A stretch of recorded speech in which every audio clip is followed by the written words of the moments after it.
Chapter 32. A Genius in 1 Second. Remember love. SpeakNet, providing you with wonderful novels to read. On the projection inside the car, the field of view slowly advanced forward. It swayed slightly along with the rise and fall of the gate. The distance to Luo Nan was getting closer and closer. Li Xueqing's mood became more and more engrossed. The strength of his hand increased, squeezing Lian Yu's hand to the point of pain. His mouth was still chattering endlessly. Jiayu, did you know? I've loved playing these kinds of real-life games since I was young. What virtual reality? Immersion. Compared to this, they're really weak. This is a real game that you've single-handedly controlled. In this place, there is absolutely no such thing as within 3 steps, the enemy is the enemy of a country. No matter how amazing the target is, he can only touch my puppet at most. He can't touch the incorporeal threads woven by money. He can't even touch me. Look at their helpless and irritated expressions all the way to their complete failure and collapse. There's nothing more interesting than this. Lian Yu's legs were already trembling unconsciously.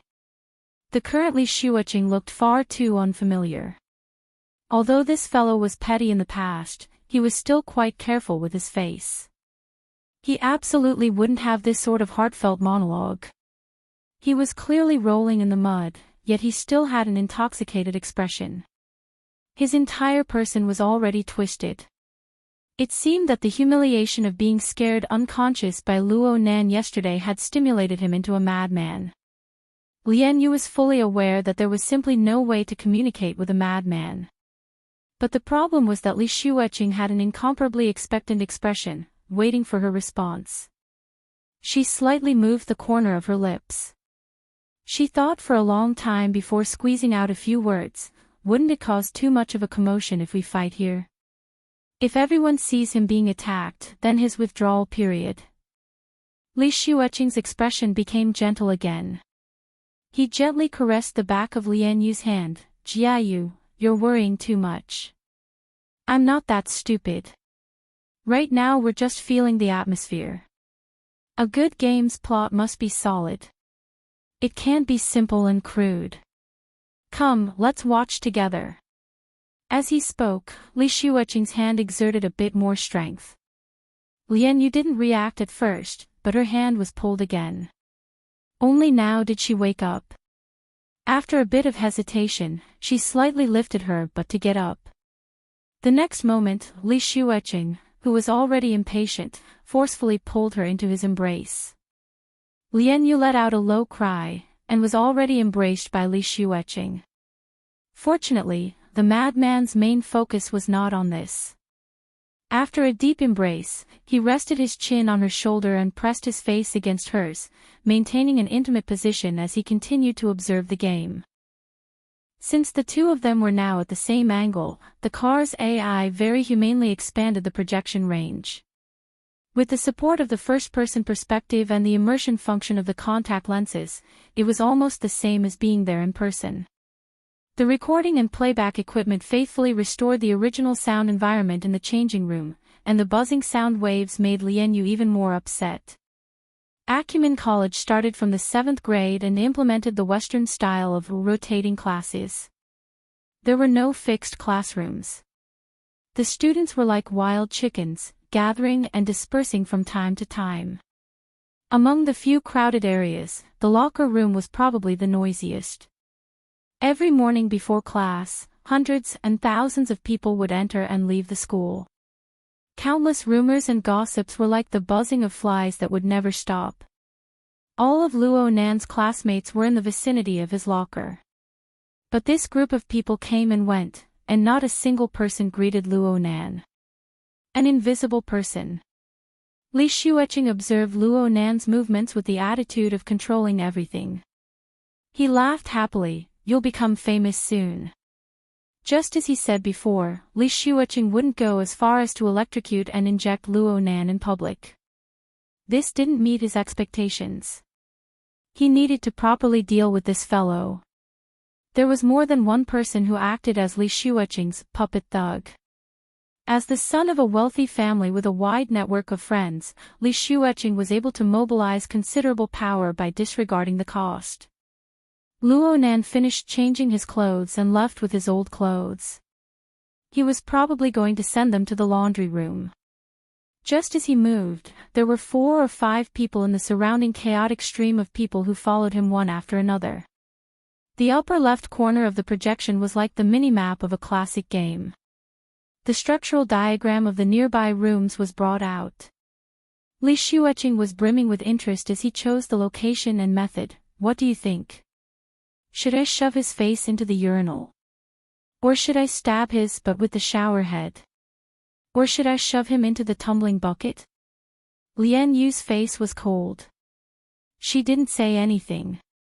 Luo Nan's life or death had nothing to do with her. But she had inexplicably sunk into this storm. Not only would she be taken advantage of, she might even face Xia Juanping's wrath afterwards. It wasn't worth it no matter what. The carrier of the first-person view sped up as well. The image shook more and more violently, and Li Shueqing's breathing grew more and more hurried. Luo Nan turned the corner and a few of his puppet thugs turned as well. The first-person view received a report of the surrounding environment. The stream of people ahead was gradually thinning. It was the best time to make a move. Then I'll choose option A. The urinal. No, I want a big one. Li Shueqing cackled strangely. He impatiently ordered the first-person view to hurry over to the scene as soon as possible. The view turned the corner and the stream of people instantly thinned, allowing Li Shueqing to see things more clearly. His puppets had already gathered together and were swarming into a washroom. Li Shueqing was a bit dissatisfied. I'll deduct money when I get back. Can't these coarse brothers act a bit more naturally? An urgent voice transmitted through the communicator before his voice even fell. That fellow jumped out the window and ran. Old Sua's feet slipped when he was chasing. He's stuck at the window. We have people outside. We've blocked him. Holy crap. The situation became chaotic beyond control in the blink of an eye. Li Shueqing's expression was stiff at first, but he couldn't restrain his smile in the next moment. Yeah, right. If it wasn't this troublesome fellow, then what would be the point? See, this plot would be interesting, wouldn't it? He actually wasn't in a rush or impatient. He ordered the first-person view to walk out of the changing room building and chase in the direction indicated by the communicator. Li Shueqing was also a fellow who was good at spending money. The campus gangsters he hired were experts in the art of blocking people. Even though he didn't know how Luo Nan discovered that something was wrong, a group of big and tall youths still managed to block Luo Nan in a shadowy corner behind the building after 2 minutes of chasing. By the time Li Shueqing got close, the situation was already nearing its end. The campus gangsters wielding soft rods, knives, stun guns, and other light weapons had fallen to the ground. But they were able to forcefully stab Luo Nan's ribs with electric sparks. Luo Nan convulsed as he bent over. Li Shueqing clapped his hands in laughter as he watched. But in the next moment, he saw Luo Nan, who was about to be submerged in the stream of people, raise his head inexplicably. His gaze actually stared straight at Li Shueqing's position. It was as if Luo Nan was looking at Li Shueqing from a distance. Before Li Shueqing could come back to his senses, a deafening roar rang out behind his first-person view ear. It was the same as exploding next to Li Shueqing's ear. What the hell are you guys doing? His body trembled, and his first-person view field of vision instantly transformed into a rapidly magnified lawn. Then it became a field of pitch-black darkness. Monthly votes counted in double. If you feel that this chapter was brilliantly written, support me a bit. You can also vote for me. 100 crosstalk monthly votes, 500 crosstalk monthly votes, 10,000 crosstalk monthly votes, 100,000 crosstalk monthly votes to be the leader of the alliance. Chapter 33. Genius in 1 second. Remember Love Go. TalkNet, providing you with wonderful novels to read. The camera shot the ground at close range. The sound recorder and the like were still working. All one could hear was the sound of fists and flesh colliding. Miserable screams rang out one after another. It was noisy and chaotic. In the end, it seemed that a group of people had chased far away. Only then did the scene return to tranquility. Li Shueching was speechless for a time. When he came back to his senses, he saw that the first-person view wouldn't be able to stand up for a while. He tried to adjust the camera remotely, his mouth still muttering, "If I had known earlier, I would have used the hovering type." The camera suddenly shook greatly. The scene changed. It cut through the building, the lawn, the sky, and the intermittent silhouette of a person. The shaking made one's eyes dizzy. "Steady down." Li Shueching thought that the first-person view had recovered. He rushed to give the order, but he soon discovered that something was wrong. The silhouette in the shaking camera was too close. Moreover, that ice-cold and calm gaze gradually focused on the camera. How familiar was it? F***ck. Li Shueching smashed his fist heavily on the armrest. He finally understood what the current situation was. Luo Nan was currently holding the unconscious first-person view, searching for clues. And he soon discovered the problem. The shaking of the camera grew smaller and smaller. Luo Nan's face grew clearer and clearer. Lian Yu's hand grew more and more painful. She lifted her eyelids to look at Li Shueching, who was within reach. Luo Nan probably noticed her gaze. His ashen face became a bit livelier. The corner of his mouth twitched before he finally squeezed out a smile. "This level seems to be a game. It's over." His clumsy self-mockery and Lian Yu's obedient attitude allowed Li Shueching to recover a bit of confidence. He raised his voice, "But like I said just now. Does he know who did it? If he knows I did it, can his claws reach over? For example, right now. I can say hello to him." Li Shueching was about to switch the communicator to an external mode, but halfway through, he saw Luo Nan's seemingly direct gaze. He hesitated. In the end, he laughed and stubbornly replied, "I can also ignore him." He turned off the projector as he spoke, refusing to receive any more information from the other side. He faced Lian Yu's gaze and began to talk incessantly. "Jia Yu, I've understood since I was very young. The power of capital is invisible and omnipotent. Today, this guy was lucky enough to survive the campus gangsters, but tomorrow, he might face the real gangsters. Other than that, I have many other ways to play." His parents, family, relatives, and friends are all part of the strategy. This is the real world, unlike those games, which are affected by poor programming and plot. We can play slowly. Li Shueching's words became more and more impassioned, confidence once again filling up his chest.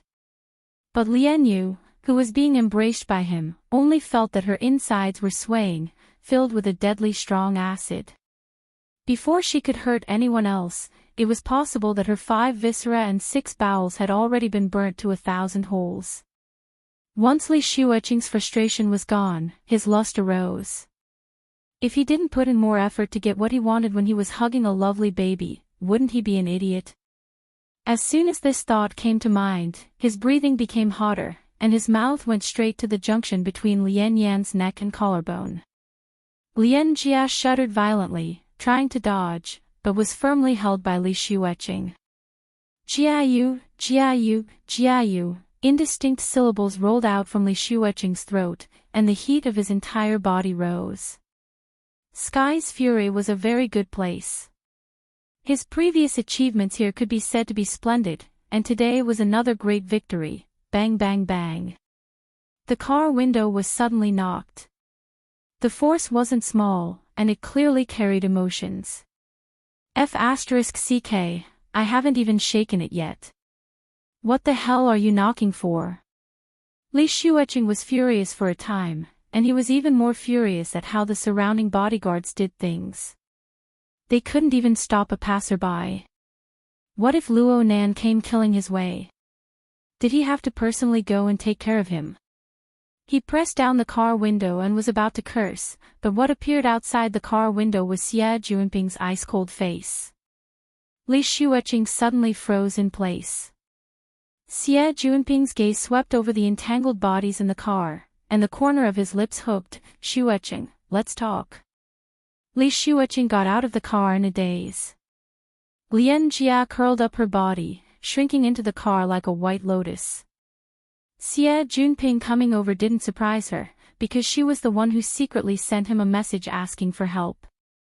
However, Xie Junping's attitude, from abandoning her in the wee hours of yesterday to sweeping his gaze just now, still made her feel a faint chill in her heart.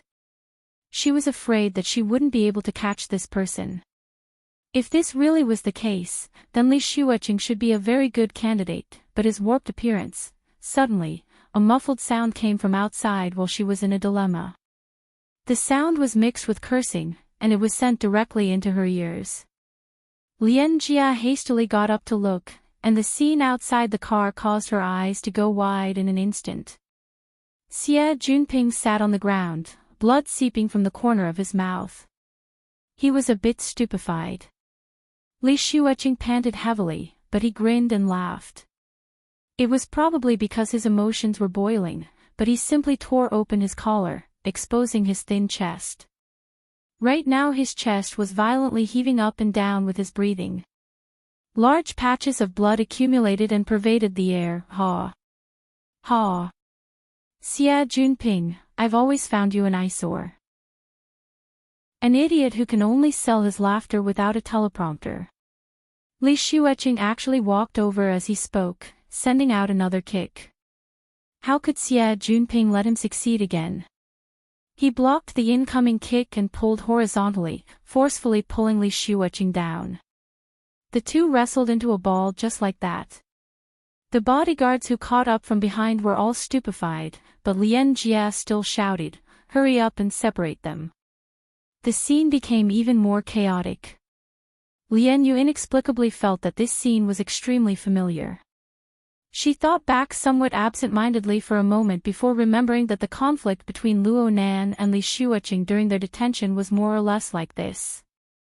Her slender fingers stuck into her hair, but she was unable to straighten out the tangled mess of the situation. In the end, she could only ask the heavens speechlessly, has this world gone mad? The chaotic state of Acumen College had just calmed down at this time. Luo Nan raised his wristband and pressed confirm on the confirmation email sent by the International Science Exploration Society. This task should have been completed 20 minutes ago, but he never had the leisure to do so. This was because he had an intense feeling of being spied on ever since he entered Acumen College. It was like many people were staring at him with fixed eyes. At first, Luo Nan thought that it was some kind of illusion, but this feeling grew stronger and stronger. In the end, he even heard a low crashing sound. He was very familiar with this sound. It was the heavily chained crow that he visualized. He didn't know why, but it actually took the initiative to connect to reality. It was simply a copy of the Divine Soldier's Warning scene from a legendary novel. Because of this, Luo Nan really did pay attention. After a few rounds of observation, he finally discovered that he was being watched by many people. He found an opportunity to jump out the window and escape. Who knew that the other side would bring out such a large force to block him in the end? If it wasn't for a warm-hearted person who saw injustice and came to help, who knew how things would have ended today?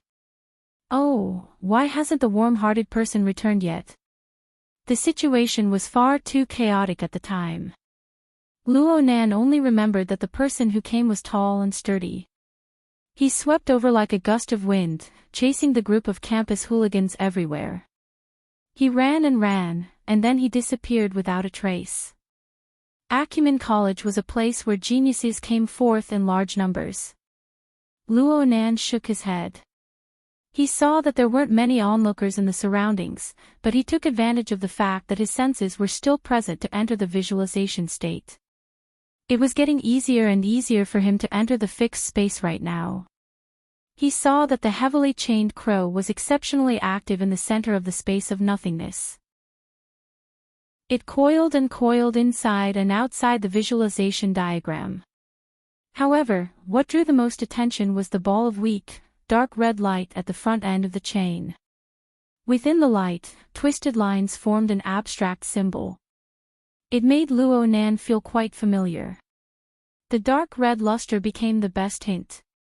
Luo Nan remembered a few seconds later, wasn't this the outline of the burning wraith's main body when it stirred up the sea of spores on the warship? Many lines overlapped with the burning wraith when Luo Nan first drew it, but it was far from being as concise and abstract as it was now. Double monthly votes if you feel that this chapter was written brilliantly. Support me a bit. You can also vote for me. 100 crosstalk monthly votes, 500 crosstalk monthly votes, 10,000 crosstalk monthly votes, 100,000 crosstalk monthly votes to be the Alliance Master. Chapter 34. A Genius in 1 Second Remembers Love. SpeakNet, providing you with wonderful novels to read. The soft and distant sound of an electronic clock rang out. It was 8:00 in the morning. The busy and inefficient daytime had once again opened its curtains. Luo Nan waited for a long time for the warm-hearted person to not arrive. He saw that the few thugs who had been knocked down had more or less recovered. He didn't want to clean up this mess, so he simply turned around and left. He didn't ask who was targeting him in the end. On one hand, he didn't believe that these thugs truly understood the inside story. On the other hand, he looked at the needleless syringe that had fallen to the ground and the special solution inside. He had a rough guess. Luo Nan sat in the classroom. He didn't listen to a single word of the teacher's lecture in class. The notebook in front of him was spread open. It was an abstract symbol drawn with a fluorescent pen. He utilized the color adjustment function to turn the lines into a dark red color. There was practically no difference from what was displayed in the fixed space. Luo Nan stared at the symbol on the notebook. It naturally corresponded with the burning wraith. This symbol was very marvelous. When Luo Nan tried to use it as the core to restore the burning wraith's concrete image, he inexplicably felt that any stroke would be superfluous. These dozen or so lines intertwined and coiled. They already contained all of the burning wraith's special characteristics.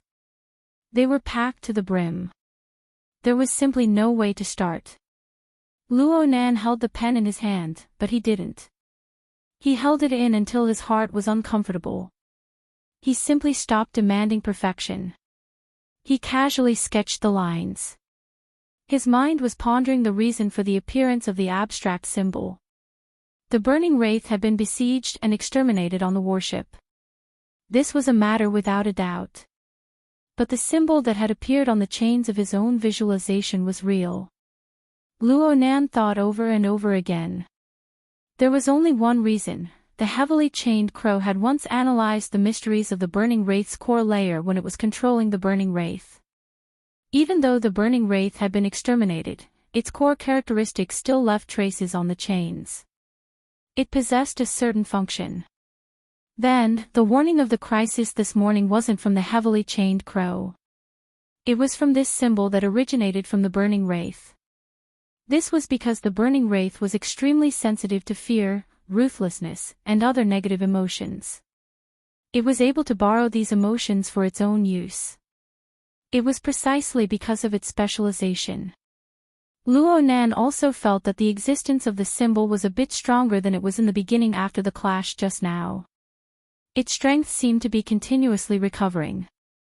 Could it be that the burning wraith could rely on the symbol to resurrect? Luo Nan's mind stirred slightly. If this was true, then it couldn't be any better. The battle prowess of the burning wraith had already been completely revealed on the warship. If he had such a protector, why would he need to fear those campus thugs? Even if he went back to the professional association, he would have one more trump card, and it would be much easier. Was there any way to speed up the recovery of the burning wraith? Oh. Luo Nan suddenly felt that the tip of his pen was a bit rough. He looked at the notebook once more and saw that the perfectly fine abstract symbol had already been drawn into a nondescript state. Just like the burning wraith, the comparison was completely wrong. However, he seemed to be able to continue drawing. Luo Nan's interest was instantly piqued by Luo Nan's inexplicable inspiration. Luo Nan did subtraction most of the time when he drew. All of the structure, lines, and shading arrangements were simplified. All this was done for the sake of highlighting the most core characteristics of the material. In his memory, the only time he did addition was when he achieved the breakthrough of My Heart's a Prison.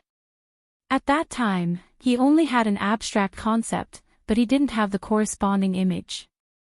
It was precisely through his continuous sprinkling of inspiration and filling in the details that he built a temporary grand structure, from which he extracted the heavily chained crow. The current situation was a bit similar to yesterday's. He didn't have that much inspiration, but as long as he had a clear general direction, the relevant details and clues were still quite considerable. For example, the needleless syringe. For example, the taser gun. For example, those hoodlums. Luo Nan continued to look at the clumsy sketch, tinkering here and there. A certain image had been buried deep in the bottom of his heart, out of shape, but now it became more and more clear. What finally appeared on the notebook was a group of blurry buildings, but it was vaguely similar to the regional structure of Acumen College. The drawing was sloppy and blurry. Anyone who looked at it would probably be baffled. They would just treat it as a clumsy and unfinished sketch. But Luo Nan knew that this drawing was already finished. It was already filled with all of his inspiration and known information. It also revealed the most important answer. In the core region, where the abstract symbol was located, a silhouette of a person was formed in the end. It was a fellow who appeared fierce in appearance but was weak in heart. He used exaggerated body movements to conceal the fear in his heart. Also, Luo Nan stared fixedly at the drawing. A layer of fiery light seemed to flow above the dark red lines. He was illuminated by the fiery light and became a bit dazed. It was like the feeling of alienation between his mind and body before and after the out-of-body experience. But under this sort of state, the blurry information on the drawing suddenly became clear. The target was approximately 3 kilometers away. It was somewhere southwest of the campus. The corresponding building of the school was the medical department. Luo Nan was stupefied when the clear information scrambled to jump into his brain. Could it be that this was the technique of a psychic? It was simply like sleepwalking. He randomly pieced together all sorts of elements, but in the end, he was able to obtain a relatively clear answer. But he didn't know how those true psychics worked. Oh, if it was the medical department, Luo Nan suddenly remembered that he had an appointment for a physical examination yesterday. The time. Fine, it was already past. However, the memories always appeared in a chain. Luo Nan remembered that when he logged onto the Secret Star forums yesterday, there was a netizen called Yuling who was also affected by the burning wraith. He said that he brought his wife along for a physical examination. Luo Nan didn't know if he found anything or not. Luo Nan really wanted to collect information related to the burning wraith. His flexible screen was broken, so he used his wristband to connect to the miniature projector on his desk. He connected to the external network and went to the Secret Star forums to look at the news. Luo Nan nearly didn't recognize the forum the moment he logged onto it. The entire forum was filled with a solemn and heavy gray color. There was no other color. The central interface turned into a dark black hole horizon, and the theme was, "The exploration has not ended, but the souls of heroes are not far away, Soul Concentration Memorial Post." Luo Nan was stupefied for a moment. He opened the post and the first thing he saw was an excerpt of news. The general idea was, a couple who lived in the R&D district had gone to the hospital for a checkup yesterday afternoon. Due to an argument, the wife was suspected to have a psychotic episode. She lost her mind and stabbed her husband to death. At the bottom, there were thick, bold, black words: "Be alert. Be alert. Be alert." The influence of the nightmare event has far exceeded our expectations. Everyone must be on high alert and think of every possible way to find out the truth. Luo Nan stared at this news all the way until the end of class. The students dispersed and headed to the next class location. Luo Nan also stood up and walked out of the classroom. However, he didn't go in the direction of a classroom. Instead, he went in the direction of the medical department, which was 3 kilometers away. However, not long after he walked out of the classroom, he felt slightly dizzy. Double monthly ticket. If you think this chapter is interesting, please support it. You can also vote for it. 100 cross-court coins monthly ticket, 500 vertical coins, 10,000 cross-court coins, 100,000 cross-court coins to be the leader of the alliance. Chapter 35. A genius in 1 second remembers love. SpeakNet, providing you with wonderful novels to read. Luo Nan stood firm with a single step, enduring the initial period of dizziness. After a while, he tried to move his hands and flexed his toes. Sure enough, he discovered that some of his fingers and joints were sore and numb. His entire body felt as if he had drunk too much alcohol. His reaction sensitivity had inexplicably dropped by a level. Moreover, the state of a spring of ideas and flashes of inspiration were no longer present. It was as if his brain was covered by a layer of membrane. He was drowsy and wanted to sleep. Luo Nan didn't panic. He just sighed, "It's still here." Since he was detained on the warship yesterday, he only came out in the wee hours of the morning. It was impossible for him to concoct drugs again. Well, with the state of his drug reserves, there was nothing he could do even if he went home. Therefore, the daily work of concocting drugs that he had painstakingly maintained for nearly 5 years had finally come to an end. The discomfort he felt just now mostly came from the abnormal activity of his nervous system. It could be considered a kind of drug withdrawal reaction. Luo Nan had been mentally prepared for this after the problem with his drug channel. He was also very vigilant when he accelerated his metabolism yesterday. He just didn't expect that this problem would only erupt now that the stage of tight defense and slow defense had already passed. Luo Nan swayed as he walked a few steps. He felt fine. He could barely hold on. But he didn't need to look in the mirror to know that his face was certainly terrible. Well, now he had a legitimate reason to go to the medical department. 20 minutes later, Luo Nan strolled slowly into the medical department. This was the medical department of Acumen College. It was also a rather famous general hospital in Xia City. It was open to the students of the college for free. But before entering, one must first make an appointment online and have their identity verified. Luo Nan's criteria for making an appointment with a doctor was very simple. He would choose the one with the longest queue. After making the appointment, he ignored the information on the appointment form and strolled around the medical department. It looked like he was wandering aimlessly, but his target senses were already extremely clear when he stepped into the main building of the medical department. It should be around 70 meters to the east. That was the inpatient department. Luo Nan could even feel that the target's heart was overflowing with resentment and fear as he got closer and closer.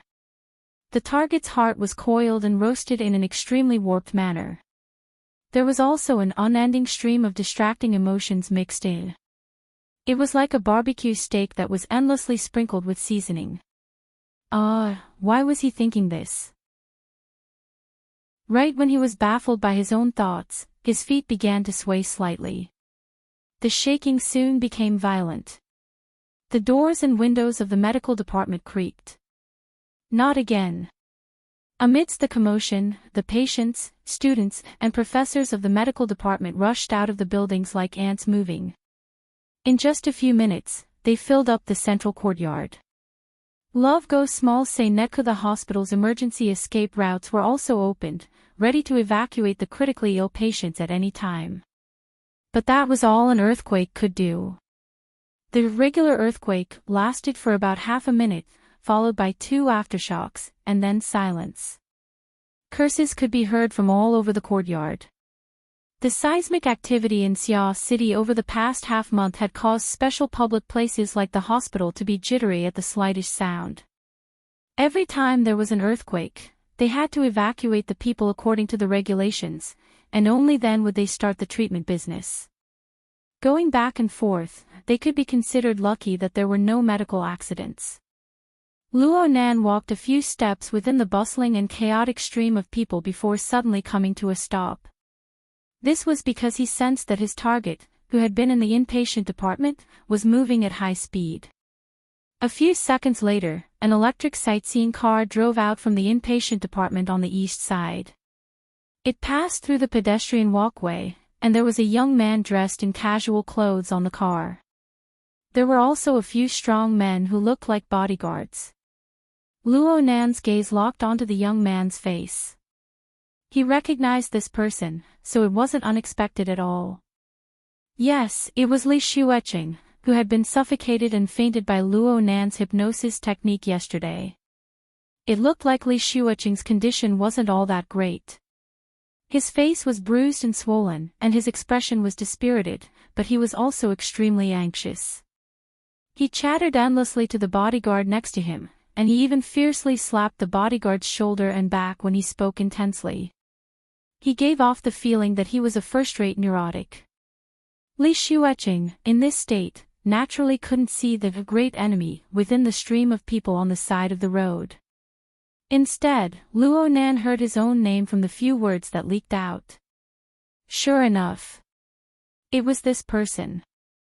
Luo Nan cast his gaze over, but a sudden change occurred before he could think of what to do. A dark red glowing mist suddenly soared from Li Xueqing's body. It coiled and transformed within the interweaving shadows of the medical department building and the trees on the side of the road. In the end, it took the form of a demonic wraith with a human form. No one saw this scene, except for Luo Nan. His pupils contracted slightly. He stood still on the spot, not moving an inch. There was probably no one who was more familiar with this thing than Luo Nan. The burning wraith. It was another burning wraith. So it turned out that there wasn't just one burning wraith, and the most inconceivable thing was that Luo Nan didn't feel astonishment, vigilance, nervousness, and the like in this instant. Instead, it was a feeling of hunger. A feeling of hunger that couldn't be suppressed. The planted grain was ripe. The cooked dish was done. It looked quite delicious. Come, let's eat to our heart's content. Crash. The heavily chained crow vibrated with a cry. Its sound was like a sharp needle that fiercely pierced into the space between Luo Nan's eyebrows. Luo Nan shivered fiercely. Whatever delicacy, whatever hunger, all shattered in an instant. On the contrary, this brand new burning wraith before his eyes radiated a scorching power from the mental plane. It came pouring down towards Luo Nan. This power was clearly filled with hunger and greed.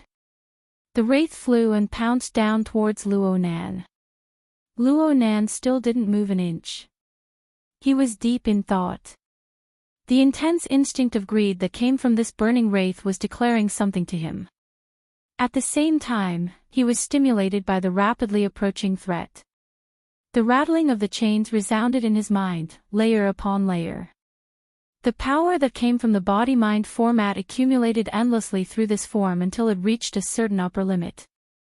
In the next moment, the boundary between reality and illusion was torn apart noiselessly. The heavily chained crow leaped out from the space between Luo Nan's eyebrows. It collided head-on with the pouncing burning wraith and struck inside in an instant. Buzz! A miserable shriek that only existed on the mental plane shone into reality for an instant. The hundreds of doctors, nurses, students, and patients all had a moment of absent-mindedness. But soon, this fuzzy feeling disappeared without a trace. This was because the abstract symbol at the front of the heavily chained crow lit up with a lustrous radiance. The dark red radiance illuminated the originally dark interior of the burning wraith and released some sort of power. It transformed into a rapidly contracting whirlpool in an instant. The power of the whirlpool was extremely powerful. In the blink of an eye, this new understanding of the burning wraith no longer took shape. A large portion of its body was sucked into the abstract symbol by the whirlpool, increasing the brightness of the symbol. There was also a small portion that simply collapsed and dissipated in the void. The bodyguards' cries of alarm rang out from the electric sightseeing bus that just brushed past them at practically the same time. Li Xueqing, who had just been violently lashing out, suddenly fainted in the bus. He was unconscious. A small commotion appeared in the courtyard. Li Xueqing was hastily carried off the bus by the bodyguards and laid flat on the lawn to the side. His pupils were rolled back and he was foaming at the mouth. His face was ashen like a corpse. Luo Nan turned his eyes to see the life force that belonged to Li Xueqing. It was like the floodgates had been opened and a flood was released. A large amount of it leaked outwards. It transformed into wisps of light smoke on a level that the naked eye couldn't detect. It followed the collapsing burning wraith and was drawn into the void vortex. Luo Nan's eyebrows locked tightly. His mind stirred slightly and the heavily chained crow retracted. The dark red abstract symbol also retracted into the space between his eyebrows. The void vortex disappeared. The process of Li Xueqing's life force leaking out came to a screeching halt, but he had already sunk into a state of deep unconsciousness. Luo Nan stared at the unconscious Li Xueqing on the lawn with a grave expression. Victory was like crushing dry weeds and smashing rotten wood, but he didn't feel happy at all. Luo Nan shifted his gaze away from Li Xueqing's body after a moment. He turned towards the nearby crowd. Some people were watching curiously. Some people shot a glance and then completely ignored him. There were also doctors and nurses who rushed over. What couldn't happen in the hospital? Everything was a change in reality that people could understand. But who knew that on a plane that they couldn't touch, there were incorporeal wraith arrogantly coming and going, eroding people's hearts and sucking away their essence and energy. Luo Nan was one. Li Xueqing was another. Perhaps the soul couple that had a human tragedy happen were also of this type. How many more? Just how many demons had been released from that roar in the R&D district? And how many had taken form and plotted to take human lives like this? Not only that, but there was clearly competition and devouring relationships between the burning wraith. They formed a faintly discernible web of a food chain. Luo Nan stared blankly at the clamoring courtyard. Is this still the world I know? Double monthly vote if you think this chapter is brilliant, then support me a bit. You can also vote for me.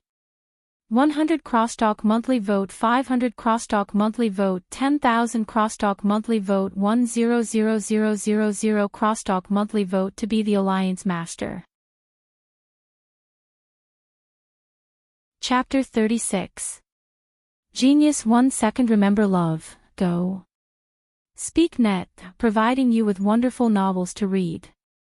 The office of the Xia City branch of the International Science Exploration Association was located on the 18th floor of the Shangding Triplex office building in the Lilan district of Xia City.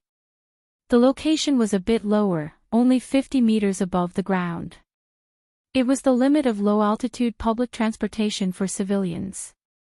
However, the rental prices for the floors below were quite cheap. The Wilderness Explorers branch of the association rented all the space from the 1st to the 17th floor in one breath.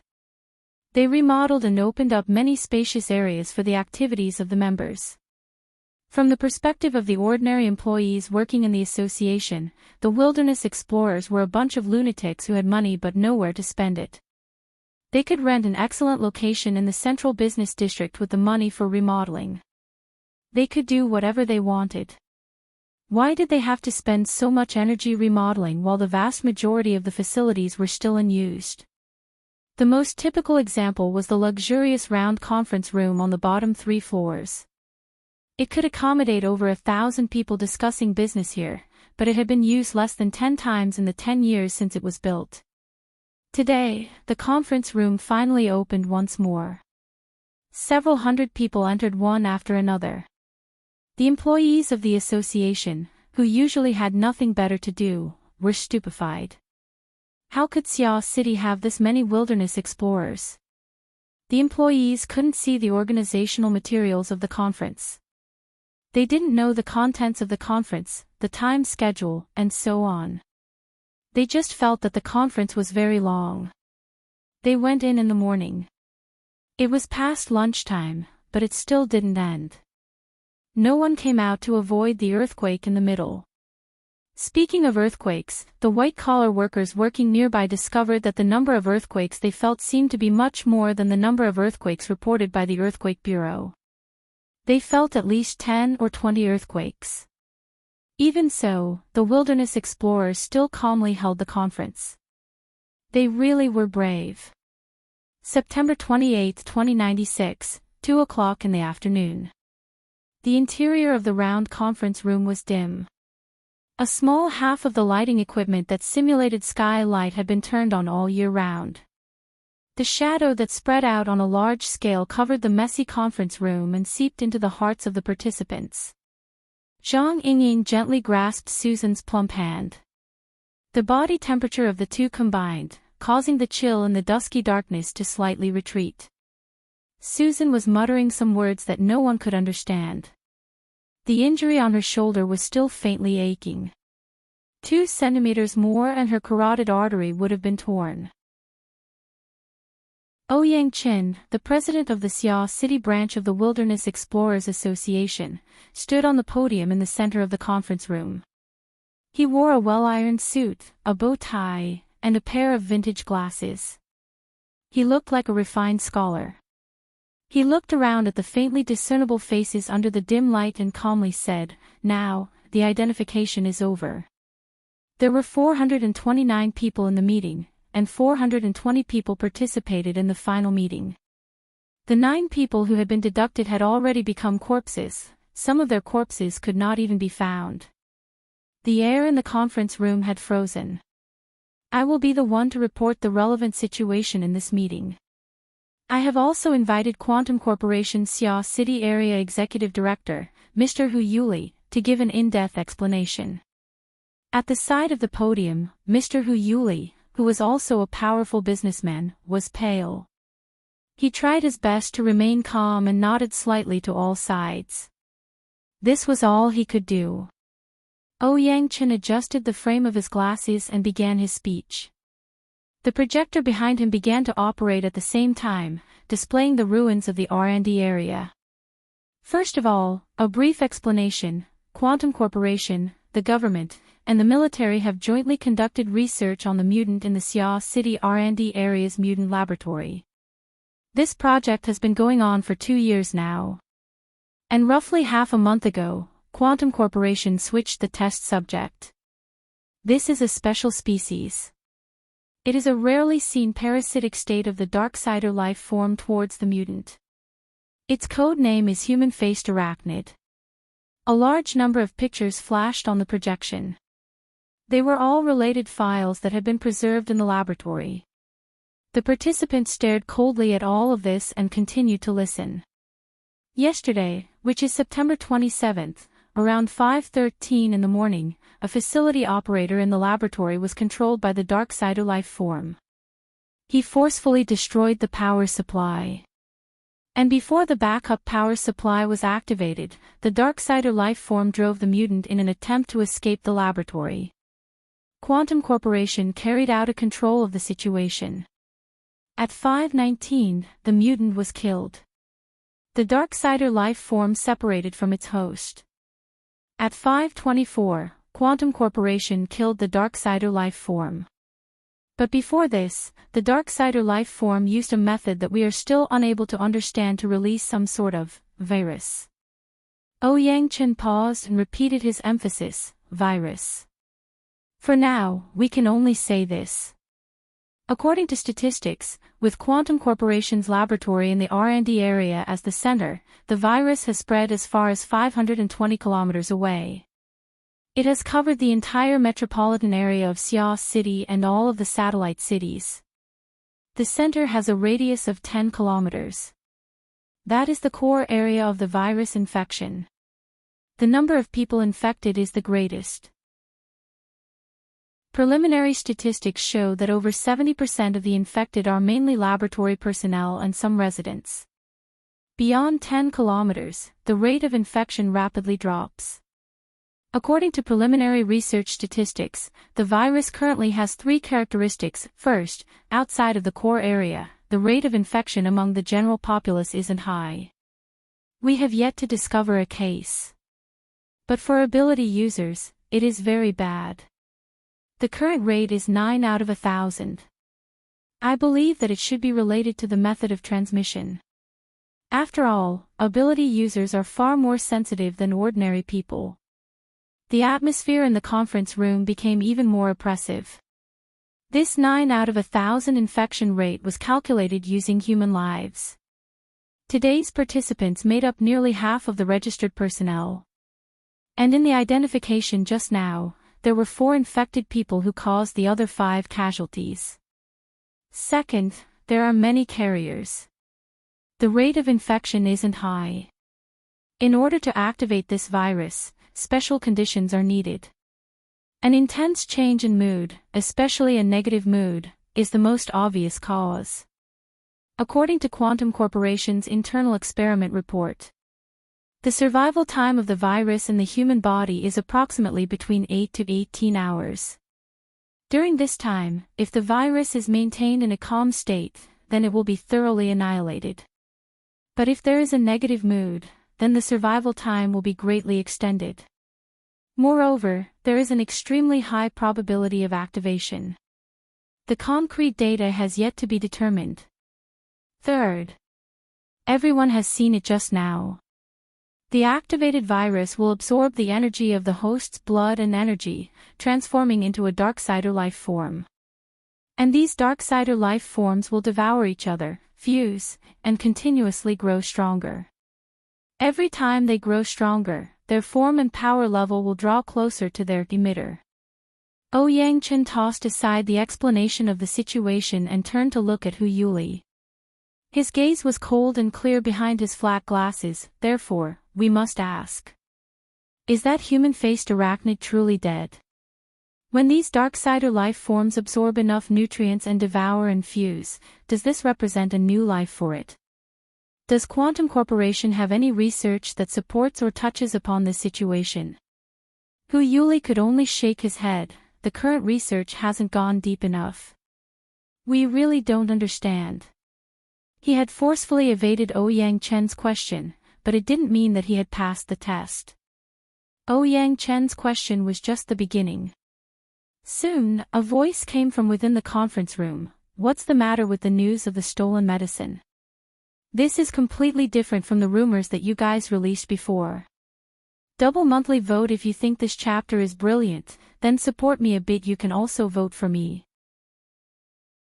100 crosstalk coins monthly vote, 500 crosstalk coins monthly vote, 10,000 crosstalk coins, 100,000 crosstalk coins. Alliance Master. Chapter 37. Genius 1 second. Remember, if you want to go. TalkNet provides you with wonderful novels to read. Hu Yuli had a bitter smile on his face. We really did report that the laboratory drugs were stolen, but that was done by staff members taking advantage of the chaos. We didn't realize the gravity of the situation at first and focused our attention on searching for the drugs. Reality has proven that this direction was completely wrong. Really? Zhang Yingying grimaced in pain after accidentally twisting her wound below the stage. However, she didn't believe Quantum Corporation's words so easily. On one hand, she trusted her own intelligence channels. On the other hand, she didn't trust Quantum Corporation's usual methods. She spoke to Susan in a low voice. These people have always been cold and aloof. They rely on the fact that they have burners and the deep blue platform in their hands. They've always ignored us, but today they've kowtowed to the ground. Susan nodded and then shook her head. let's see what the president says. Hu Yuli's explanation certainly wouldn't convince the crowd. The repeated doubts from below the stage made this big shot of business sweat. He was gradually overwhelmed. At this time, Ouyang Chin lightly slapped the stage. The sound wasn't loud, but it made the entire venue quickly quiet down. Everyone, since we don't believe in Quantum Corporation's explanation, then let's not waste time on it. If you want an answer, then go find it yourself. Since Quantum Corporation wishes for the society to intervene in this matter and help them deal with the spread of the virus, then they should display a corresponding sincerity. Of course, of course. Hu Yuli didn't care what the request was. He would first agree to it. Ouyang Chen gazed below the stage and calmly said, "The society's activities aren't compulsory. Organizing activities requires the approval of over half of the members. Then right now, I'll talk about the reasons for supporting the activities. It's very simple. According to reliable information, this human-faced arachnid was the first living experimental material that was transported out of that door. There weren't many people below the stage who reacted, door. Which door? On the other hand, Hu Yuli's pupils instantly dilated. His entire body rose up, but just as his butt left his seat, Ouyang Chen's cold gaze swept over him, extinguishing his sudden impulse. He also paralyzed in his seat, unable to get up again. It was also at this time that the attendees finally digested the most crucial information. Suddenly, a rumble exploded. Someone jumped up and asked in a loud voice, "Ouyang, which door are you talking about?" Ouyang Chen adjusted his glasses again. The origin of the mutants, the starting point of the new era. Thanks to Quantum Holdings, we can finally lock onto the door that we've always suspected but never confirmed. Where? We can confirm that it's in the south-central part of the Mariana Trench in the Pacific Ocean. The Society hopes that Quantum Holdings can provide specific coordinates and information. Of course, this will require further discussion with us. Now, let's get back to business. Ouyang Chen's gaze swept across everyone's faces. Among those present, there are martial artists, wizards with bloodlines, priests, and monks. In this new era, we are all awakened ones. In the past 50 years, our strength has been growing, and our abilities have become stronger. This is partly due to our own efforts, but there is also that inexplicable X factor. Why is it that after 2059, the limits of power that were originally insurmountable were suddenly lifted? Why is there such a huge gap between us and normal people? Why are the legendary abilities appearing one by one in our bodies? What have we paid? What did you gain? Was there an equal sign between effort and gain? Are we truly in control of our own destiny, or is there some unknown God controlling everything? We thirst to know this secret. We've always been searching for its source, but we've never been able to find an answer. And now, the path that seemed to have been severed has suddenly been swept clean of obstacles. It's laid out before us once again. I don't want to miss this opportunity. I believe that everyone is the same. A rumbling noise rang through the venue, but Ouyang Chen's words remained flat and calm. Originally, I set the code name for this society's activity as breaking the net. The invisible devil has woven a large net in an attempt to prey in this metropolis. We need to sever it. But now, I want to call it the signpost. We found nothing in the past few decades of exploration. Until the appearance of formatting theory, which opened the first page of humanity's pursuit of individual evolution. This is the theory of an ordinary person. We, as awakened ones, have fallen behind. It's inevitable that we'll be a bit embarrassed. Love go little say net coup. As awakened ones, we need to speed up our pace. We should naturally be the guides. We need to seize every opportunity to bravely explore. We need to tell others what the road ahead is like. We need to tell them where humanity should go. The signpost is with us. The glory will forever be in our hands. The sound of the trolley arriving woke Luo Nan up. Once the withdrawal reaction was activated, it wouldn't be easy to get over it. Luo Nan's class schedule was damned. There was also the heaven and earth great shift type of curriculum arrangement. Luo Nan switched classrooms for his 5 major courses in a single day. He crossed 4 teaching buildings and traveled back and forth between the northern and southern campuses. He didn't feel it before when his body was in a good state. But after running today, Luo Nan was already in a daze. He sat on the school trolley and entered a half-asleep state in a daze. He slapped his cheeks to raise his spirits and slowly got off the trolley. Right now it was 3:40 in the afternoon. It was time for club activities. Luo Nan's destination was the Precision Electronics Interest Society. The Precision Electronics Interest Society invited experts from various electronics manufacturing companies to conduct maintenance teaching. It was also a heaven for enthusiasts. Luo Nan's goal was naturally to repair the damaged flexible e-ink screen. He was used to getting damaged tools. He felt restricted everywhere. It was even worse than the withdrawal reaction. However, his luck seemed to have been used up during the psychic drawing in the morning. The Precision Electronics Interest Society had already made the maintenance teaching business soar.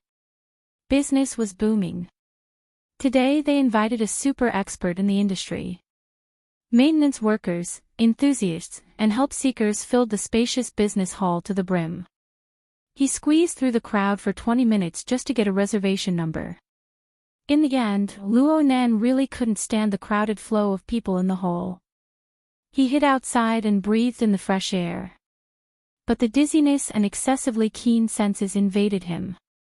The afternoon sun pierced through the shade of the trees and fell on Luo Nan's face. This was the first time he felt that the autumn sun was actually this hot. Half of his cheeks were practically burning. He could even smell the burnt smell of roasted flesh. This was, without a doubt, an illusion. Luo Nan stopped at the side of the road and stood like a nail. His lips slightly squirmed as the 16 words of mantra flowed from his mouth to his heart. They flowed like an icy spring, gradually washing away and submerging his blurred and dazed thoughts. A shadow streaked across his half-lidded eyelids just as he was feeling better. Luo Nan suddenly opened his eyes, startling the waving person. The waving person took half a step back and lowered his elbow, blocking between the two people. The person realized that he had overreacted after finishing his action. He laughed awkwardly. "Classmate, are you alright? Double monthly vote if you think this chapter is brilliant. Support me a bit, you can also vote for me. 100 crosstalk monthly vote, 500 crosstalk monthly vote, 10,000 crosstalk monthly vote, 100,000 crosstalk monthly vote to be the leader of the alliance." Chapter 38. A Genius in a Second. Remember love. This is the web that provides you with wonderful novels to read. Actually, Luo Nan's vision was blurry for 2 seconds after he lifted his eyelids. When he completely recovered, he saw a wall. The person in front of him was tall and strong. He was taller than Luo Nan by a full head. His back just happened to block the sunlight, causing his entire face to be hidden in the shadows. It was a bit frightening to suddenly see him. Looking at him from a different angle, this person's muscular body was supported by a rather simple and honest face. He also had the youthfulness of a student. Not even a few strands of hair grew on his face. The way he laughed with his mouth wide open was quite likable. Luo Nan recalled a bit and knew that his deadpan face and the image of him muttering to himself were too eye-catching. This person waved his hand to probe him. It was indeed out of good intentions. He responded with a smile, "It's nothing. I was just a bit distracted." Distracted?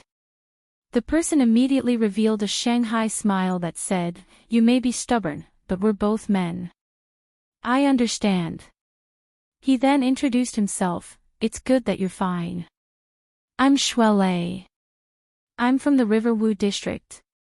10th grade. Luo Nan. I'm also from the Riverwu district. 10th grade. Ha. You're also in the Riverwu district? I'm on Twin River Road. Where are you? Blue Bay Community. I just moved there not too long ago. That's not too far. What a coincidence. Shuelei clapped his hands and laughed heartily. It's fate for us to meet on different paths. You can just call me Leicester. This must be the path of chivalry. Luo Nan choked on the person's wuxia style of speech. He didn't know if it was intentional or not. He was actually speechless for a time. However, Shuelei's big mouth was completely capable of holding up the situation. I'll just call you Nanster. Fate is fate. I actually walked past you just now. I was just listening to the resonance of your breathing. It hummed like you were chanting. It was like breathing, but it wasn't. I saw your expression. I'm afraid something went wrong with your training. Hey, it's good that you're fine. It's good that you're fine. Luo Nan's mind stirred when he heard the words breathing, training, and so on. He sized up Shuelei's body. He noticed that what Shuelei was wearing was actually a little strange. It looked like the training clothes of a fitness center. It was light gray in color, and the logo on the left side of his chest was a three-legged cauldron. It was very memorable. Shuelei noticed where Luo Nan's gaze was directed and puffed out his chest. This is the training uniform of our dojo. Not bad, right? Ah. It's you. Luo Nan didn't answer the question. It was probably because a certain memory had surged up from the bottom of his heart. The burly figure and the gray coat looked familiar no matter how he looked at it. Shuelei didn't understand. You know me. Luo Nan reminded him, this morning, outside the main changing room in the South 2 district. It's you. Shuelei also recognized Luo Nan, but his reaction was very odd. He first shot a glance behind Luo Nan before speaking in a low voice. You should be fine. That group of people should have dispersed, yes. Many thanks for lending a helping hand. Luo Nan also expressed his thanks in the style of the chivalrous path.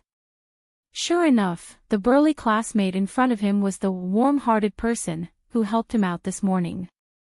In the huge campus that could accommodate hundreds of thousands of people, the chances of them meeting again were too small. It's nothing, it's nothing. I just happened to be passing by. Shuelei waved his hand over and over, but he didn't say more than 2 sentences. His face was full of excitement. Nanster, I can see that your body is a bit weak, but your hands are quite nimble. You're very particular about where you hit. Have you practiced before? Shuelei even gesticulated as he spoke. He was just short of touching Luo Nan's body to demonstrate. Luo Nan didn't know if he should block it or not. A voice suddenly called out from behind Shuelei at this time, Leicester, what are you doing? Shuelei's body froze when he heard this. He withdrew his hands with a swish and put on a smile. Then he turned his head. Xiaolin, I know a classmate here. A tall and skinny girl walked over a few seconds later. She naturally hooked her arm around Shuelei's crook, making their relationship clear. Not to mention anything else, their sizes were quite compatible. Shuelei promptly introduced them. This is my girlfriend, Chen Xiaolin. She's 1 year older than us. This is Luo Nan. He also lives in the Riverwu district, around Blue Bay. Luo Nan smiled and nodded, not saying much. Chen Xiaolin had short and thin hair. She wore jeans paired with a simple white top. She looked very straightforward and efficient. The outline of her face was extremely clear. The corners of her eyes were slightly raised, giving her a shrewd and fierce look. It was easy to tell who was stronger and who was weaker compared to the simple and honest Shuelei. However, Chen Xiaolin was extremely mellow when it came to dealing with people. She called Luo Nan Jr. and greeted him with a smile. She grasped her attitude extremely well. Luo Nan saw that the two were together, so he didn't want to disturb them any further. He prepared to leave, but he certainly had to solemnly thank Shuelei for his kindness in helping him. About this morning, Luo Nan had just opened his mouth when Shuelei gave him a wild look. Luo Nan was stunned for a moment. He then saw Chen Xiaolin frown to the side. He knew that there was some hindrance involved. It wasn't suitable to speak openly. He thought for a bit and simply extended his hand. You guys go do what you need to do. Leicester, let's add each other as friends. Is that okay? Of course. Of course. Shuelei chuckled as he extended his hand and touched Luo Nan's wristband. Buzz buzz buzz. Buzz buzz buzz. Their wristbands vibrated at practically the same time the moment they touched. The momentum was astonishing. Oh my! Twin swords harmonize. Hey! Shuelei cried out in surprise. In the end, he let out a miserable groan as Chen Xiaolin fiercely pinched him at the waist. Luo Nan confirmed that this was a high level of authority transmission of information. The notification vibrated. He raised his wrist to confirm. The sender was the professional advisor of the 10th years, Li Mingde. He wanted Luo Nan to come to his office at 5. It was probably because of yesterday's truancy and absence from exams. Shuelei finally reacted to the situation. After confirming the information, he grimaced in pain. Nothing good can come out of a summons from Elder Mingde. Luo Nan raised his head to look at him. You too? Shuelei blinked his eyes. What? After a moment of stupefaction, Shuelei immediately came to a sudden realization. He looked at Luo Nan again with the meaning of, fellow Daoist, you didn't join a society either. Luo Nan immediately confirmed that his previous judgment was slightly off. Right now, Shuelei was already complaining to himself. He spread his hands. I really want to join a society, but I've gone to those martial arts clubs and fitness clubs. They're far worse than our Daguan. It's really boring. Oh right, let's go together. My time is 5 o'clock. Shuelei was overjoyed. I'm also at 5 o'clock. Let's say we're fated. Let's go together. Chen Xiaolin thought of something to the side. She asked Luo Nan, you didn't join a society. So you're a new student who just got into the school? Luo Nan nodded in response. Chen Xiaolin's eyes suddenly lit up. Junior, which high school did you go to? Like Leicester, the Riverwu Experimental School. No, I went to 6th High. Xia City 6th High. A famous school. But it's quite far from the Riverwu district. I used to live in the Nade district. I only moved to the Riverwu district after I got into Acumen College. Nade district. That's already the core district. The houses there are all sky-high prices. It's alright. Luo Nan was a bit unable to handle Chen Xiaolin's questioning of his family's assets. He wanted to retreat even more. But Chen Xiaolin already smiled and suggested, it's almost 4 o'clock right now. With advisorly waiting, we can't do anything. Why don't we go sit at the cold drink shop? You guys can go when it's time. Shuelei naturally agreed. Luo Nan looked at Shuelei and found it hard to refuse. He nodded and agreed. Double the monthly vote if you think this chapter is brilliant. Support me a bit, you can also vote for me. 100 crosstalk monthly vote, 500 crosstalk monthly vote, 10,000 crosstalk monthly vote, 100,000 crosstalk monthly vote to be the leader of the alliance. Chapter 39. Genius 1 second. Remember, if you want to go. Shuanet provides you with wonderful novels to read. There was a campus shopping mall nearby, and the leisure area inside was famous for its snacks and cold drinks. Classes had already ended, but it was still club activity time, so there were relatively fewer people. At least, it was not as crowded as the Precision Electronics Interest Club. Luo Nan was still in the uncomfortable withdrawal period right now. He would avoid cold drinks and other stimulating foods if he could. However, he understood that Chen Xiaolin didn't invite him to sit down for a chat just to enjoy her delicious food. Sure enough, as soon as the service robot placed the snack platter on the table, Chen Xiaolin said to Shuelei, "Consultantly called you over this time. I won't mention anything else, but as long as it's related to the club, just deal with it casually.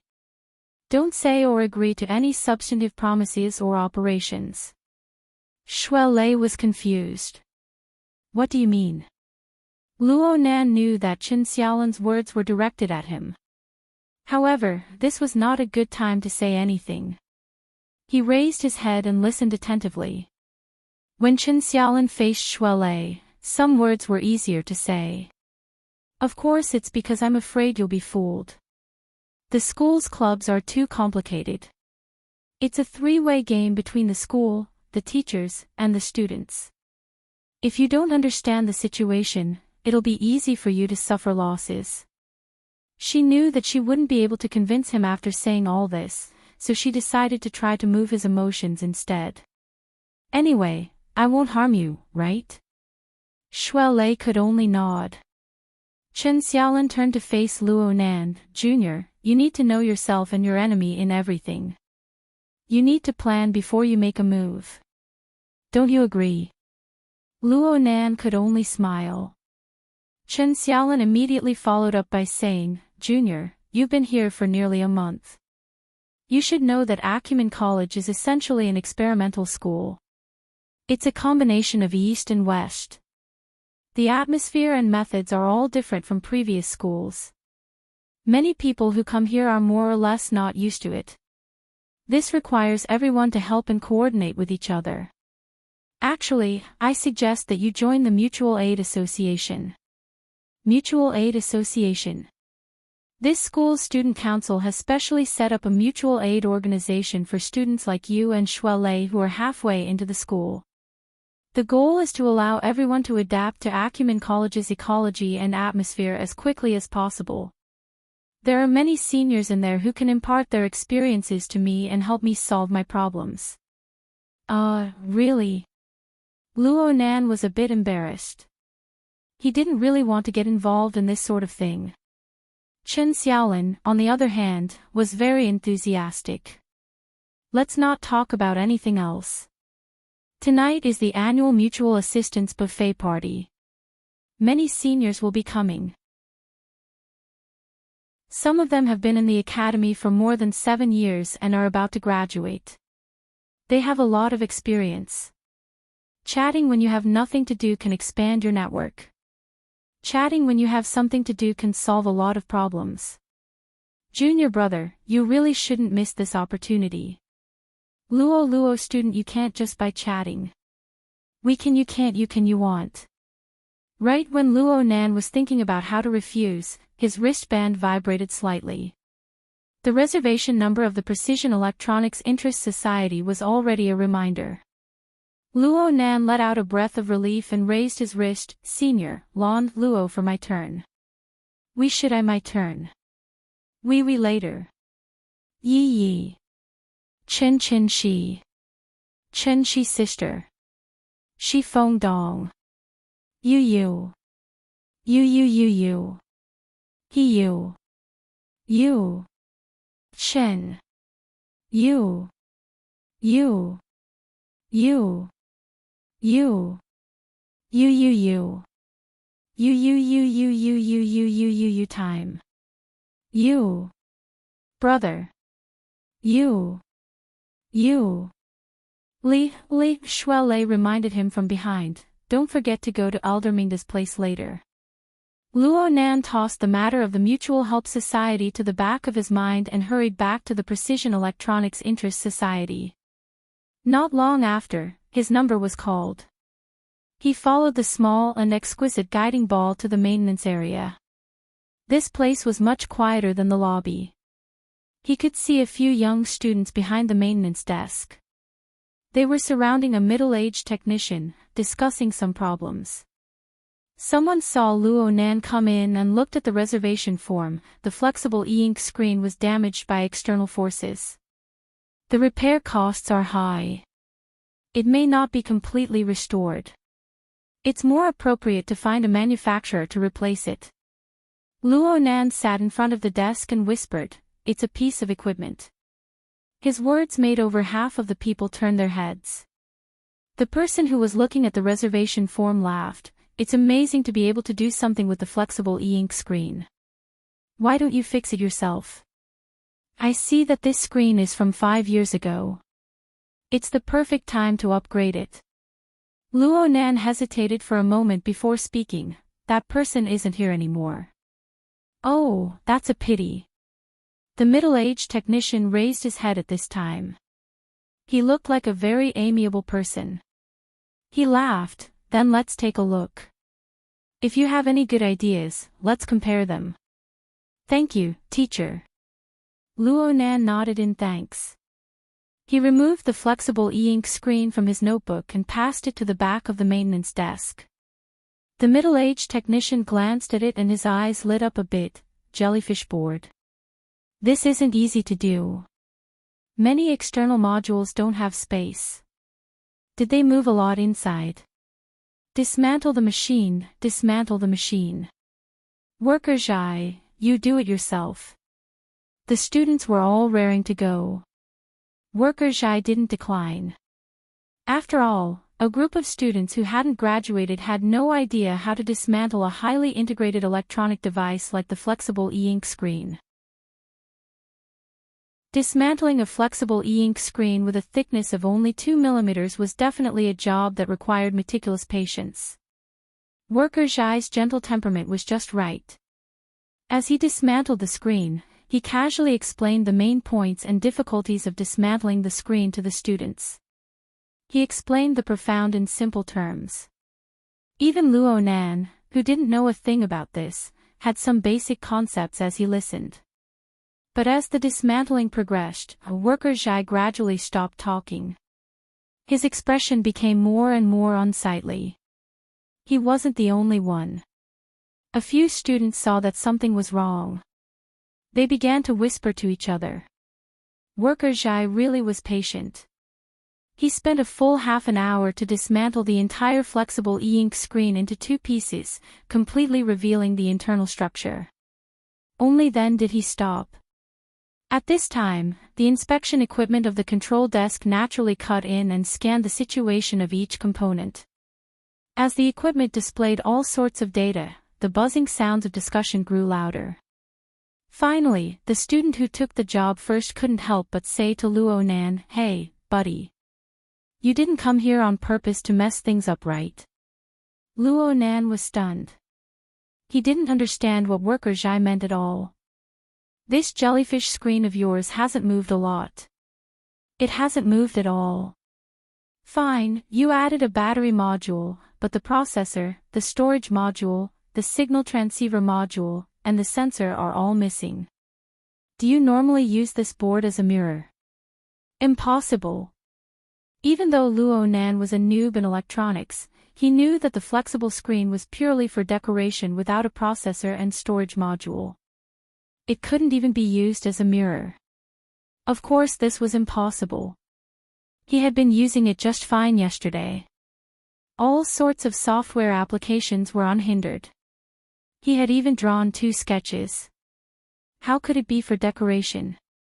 The problem was, there was a group of students in front of him. There was also a technical expert like Worker Zhai. Was there a need to lie to him? And the results on the inspection equipment were crystal clear. There was no falsehood whatsoever. Luo Nan was truly at a loss when faced with a dozen unfriendly gazes. "You guys make way." Worker Zhai, who had been silent all this time, suddenly indicated to the students blocking the control desk to make way. He waited for the people in front of the control desk to clear out. Then he controlled the mechanical arm and carefully operated behind the open jellyfish screen. Several seconds later, a long thread like a spider's web was slowly pulled out from the twisting circuit. It swayed slightly with the breathing of the surrounding people.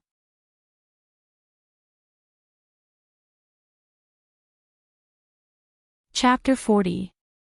Genius 1 second. Remember if you want to go. Show.net provides you with wonderful novels to read. The long wire was actually not too long, about 7 or 8 centimeters, but compared to the fine circuit, it naturally felt different. Love goes small say netku. As the long thread was pulled out, the attention of the group of students naturally shifted. Someone asked, "What is this?" "Metal. It seems to be quite resilient." "How did you get in? Did it exist before?" Worker Zhai did not give an answer to the above question. As he looked at the actual object, he also looked at the scanning results of the machine. A moment later, he put on a thin film glove and removed the long thread from the mechanical arm. "The weight isn't right. It's quite heavy." As he spoke, Worker Zhai prepared to place the long thread on an electronic scale at the side to weigh it. The group of students curiously gathered around him. "Wait a moment." Luo Nan suddenly spoke. Everyone's gazes shifted to his face, and he lowered his head slightly. "I'm sorry. I won't repair it." His words instantly stirred up a hornet's nest. At the maintenance station, the club members were agitated. "You did it on purpose, didn't you? F***ck, he's really here to cause trouble. What grade are you in? I've already lifted the lid, and you're still playing this game. Do you think precision electronics is a pushover?" Luo Nan's expression didn't change. He repeated his previous words, "I'm sorry. I've decided not to fix it." On one side were boiling emotions, and on the other side was a stiff attitude. The two sides collided, and it seemed like they were about to intensify. After a moment of shock, Worker Zhai stepped forward to smooth things over. "If you don't want to fix it, then don't fix it. After all, it's someone else's stuff." Love goes small say netku. "I don't think this student is going to make fun of us. Anyway, I'm sure he won't be short of labor fees." Worker Zhai tried to lighten his mood by cracking a cold joke, but no one supported him. Luo Nan gave thanks from the bottom of his heart. He bowed once more. "Thank you, Worker Zhai. I'm sorry about today." Worker Zhai was all smiles as he tried his best to calm the members around him. "All right, I'll restore the machine first." It didn't take long. However, there are some tricks in it. You guys have to pay attention. Luo Nan really admired this man's concern, but he had no choice but to remind him, "Worker Zhai, that thread." Worker Zhai immediately understood and chuckled. "To be honest, I really don't know where to put this thing." He took out a membrane bag that was used to seal small components. He placed the long wire inside before handing it over to Luo Nan. Luo Nan didn't know how many times he had expressed his thanks. He carefully extended his hand to receive it. More than a dozen cold eyes fell on him. He had undoubtedly become the most unpopular person in the Precision Electronics Interest Club. Luo Nan didn't care about this at all. At this very moment, there was only this thin thread in his eyes. 10 minutes later, Luo Nan walked out of the society's main hall. He held his notebook in one hand and the plastic bag in the other. He was a bit absent-minded. He actually didn't know which side was heavier. The sun gradually slanting to the west fell on his body. It was warm, like a gentle breeze. Luo Nan thought for a moment and raised his hand, letting the membrane seal receive the illumination of the sunlight. He narrowed his eyes. If he didn't do that, he might even be burned by the brilliant flowing lightning. The source of electricity was on a long line. Of course, it could also be said that the long line existed in a bright and blazing electric light. However, not a single person in the surroundings reacted strangely. Even if they noticed this side, it was because of Luo Nan's inexplicable posture. This electric light was like a burning wraith. It was like the long ribbon of cloud light that curled around Zhang Yingying's body. It only appeared on a mysterious and unfathomable level. Ordinary people couldn't see it, they couldn't hear it, and they couldn't detect it. Only in Luo Nan's eyes was it brilliant and dazzling. Luo Nan lowered his arm and his 5 fingers clenched together. He nearly broke the membrane seal. But the more he did this, the more he could feel the marvelous texture that came from the long line. It was completely different from its slender form. It was such a marvelous object that was hidden deep within the flexible e-ink screen. It was silent and there were no clues or hints, just like its previous owner. Such an inconceivable object came from that coward. Did he make it? Or did he obtain it through some channel? Why did he hide it in the flexible e-ink screen and send it back? Why wasn't there a hint at all? That coward. What in the world was he planning? Luo Nan's mind was in complete chaos. His mind was in a trance. He took a step forward and suddenly felt his knees go soft. He couldn't maintain his balance and suddenly fell forward. Oh my! Are you okay? Just as Luo Nan was about to fall, Shuelei caught up from behind and supported him. His face was filled with worry and doubt. What's wrong? I called you a few times just now, but you didn't respond. Did something go wrong? Only now did Luo Nan remember that Shuelei was still waiting for him to go to the Great Advisor's office. What time is it? 4:50, it's this late.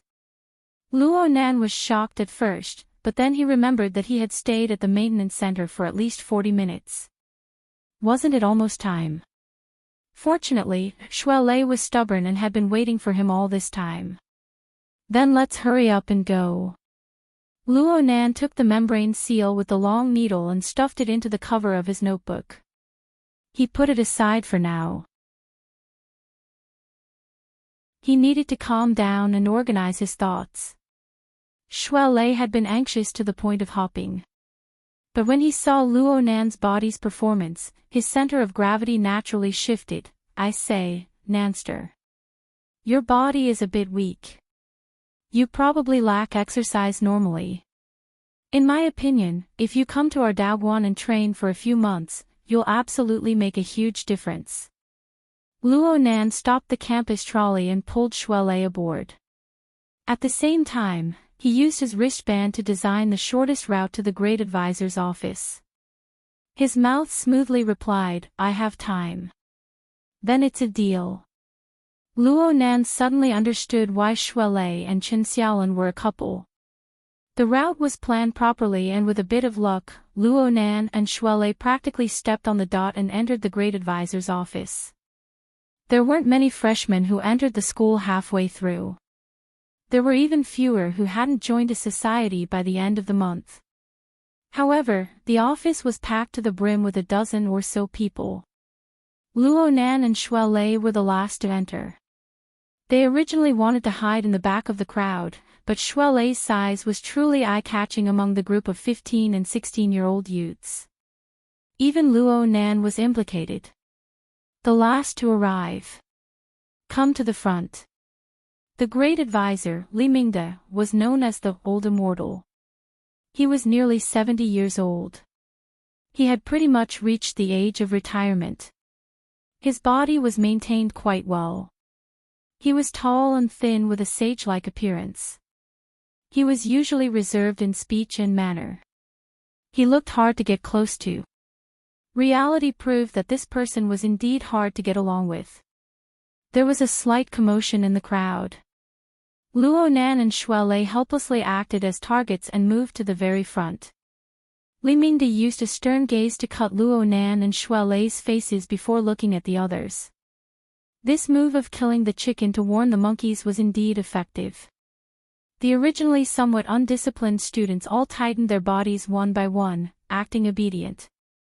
Acumen College didn't have a class teacher for the 7th grade and above due to the implementation of the class system. Instead, they arranged for professional advisors to be responsible for the students' daily lives, psychological construction, and so on. It looked quite fashionable, but in reality, a considerable portion of the advisors still carried out the functions of the discipline master. They were in charge of discipline, evaluation, and so on. Li Mingde was a typical representative. This person acted as if he was in a class. He first called out names and confirmed that everyone was present. Only then did he begin with a lecture. You all know why I called you here, right? Everyone was silent. No one spoke.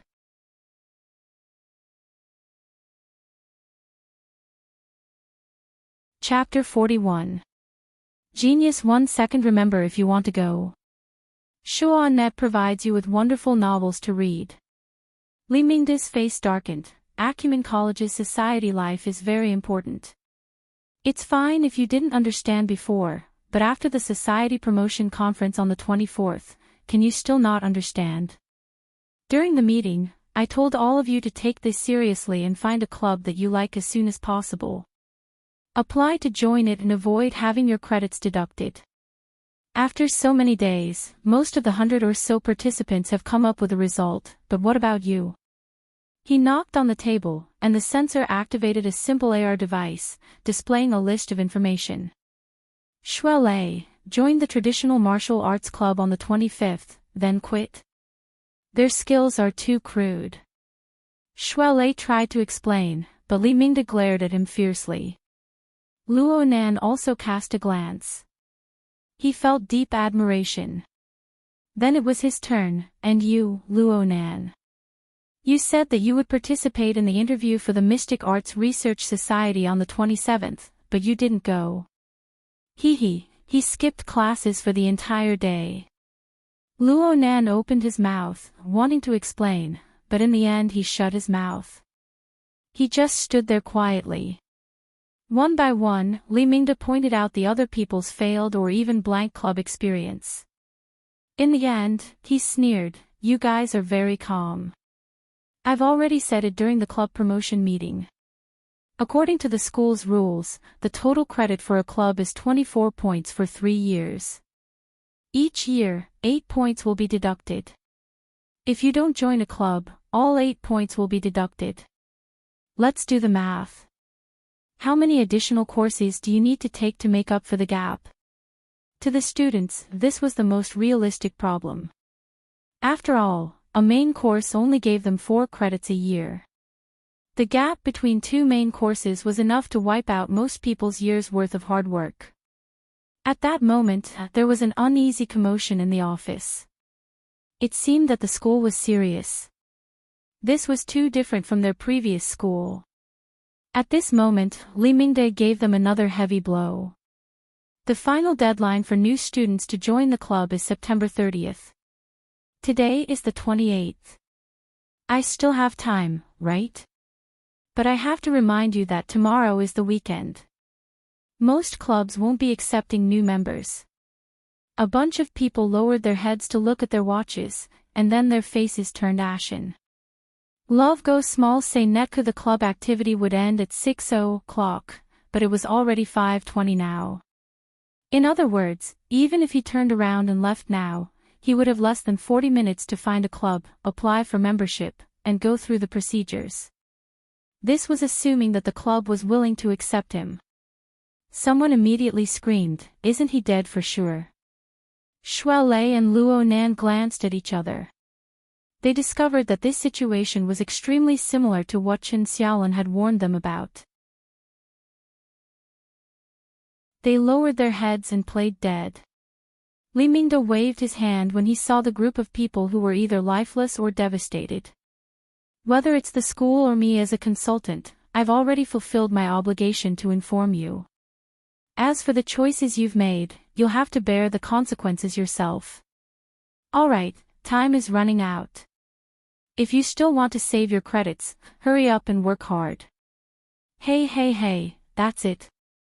Aside from Shuele, who withdrew from the society on his own, and Luo Nan, who was a special case, most people had introverted personalities. They were irresolute and indecisive. Add to that the fact that they were 15 or 16 years old and inexperienced, and they were already out of their wits after a few rounds of bombardment. What freedom of choice was this? The group of people looked at each other. No one dared to move.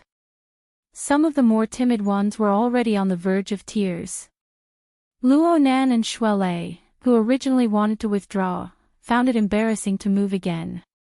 This lasted until a person with a bit of a flexible mind opened his mouth and stammered, then, consultantly, "It's already this time. We won't make it in time no matter how fast we rush. Can the school make some arrangements? The school won't interfere with the students' freedom of choice." Li Mingde continued to emphasize the word freedom of choice and ignored him. The young man became anxious and began to speak indiscriminately, "But you're the consultant. Shouldn't you help the students solve their problems? You little brats, you want me to take the lead at this time." Though he said this, Li Mingde's stern face still softened a bit. He leaned back in his chair and muttered to himself for a moment, "How about this? I'll give you guys a suggestion. It's just a suggestion." No matter what came out of his mouth, the students, who were in desperate straits, were able to accept it. A suggestion is fine. A suggestion is fine. With one person taking the lead, many people responded. The office soon turned into a field of chaos. Li Mingde shook his head and extended his hand to point at the group of students. "Actually, I'll just say one thing. It's hard to avoid being a bit more realistic at times like this. You guys don't even need to think about societies with great fame and resources. Individual interests and specialties also have to be put aside. Everything has to be done with the goal of joining the society. First, you have to ensure that you have a place to stay." The group of young people thought about it for a bit and felt that it was reasonable. They all said, "That's right, that's right. Then you can only choose those that are less popular and have less direction. These societies often have limited activities and resources. You guys might have glanced over them before, but this time you can't care about it." Li Mingde sighed. "To put it bluntly, saving your credits and ensuring the quality of your studies is the most important. This is my suggestion. You guys have heard it.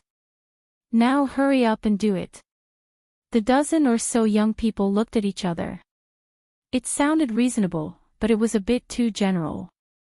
Li Mingde saw the expressions of the group and laughed. "I've already said it this much. What else do you guys want? Do you feel that there isn't enough time? How about this, I'll give you guys a backdoor. If you feel that you really can't choose in half an hour, then add another night. Tomorrow before 8:00 in the morning, contact me and tell me your choice. I'll try to communicate with those societies and arrange a reply or an interview for you guys. You can't be any later. Any later and I won't be able to arrange it. Plus, I can't guarantee success." An extra night of time to think was obviously good, but the problem was that it wasn't reliable. Someone revealed a bitter expression. "Advisor, there are over 4,000 societies in the school. Can't you draw a range or something?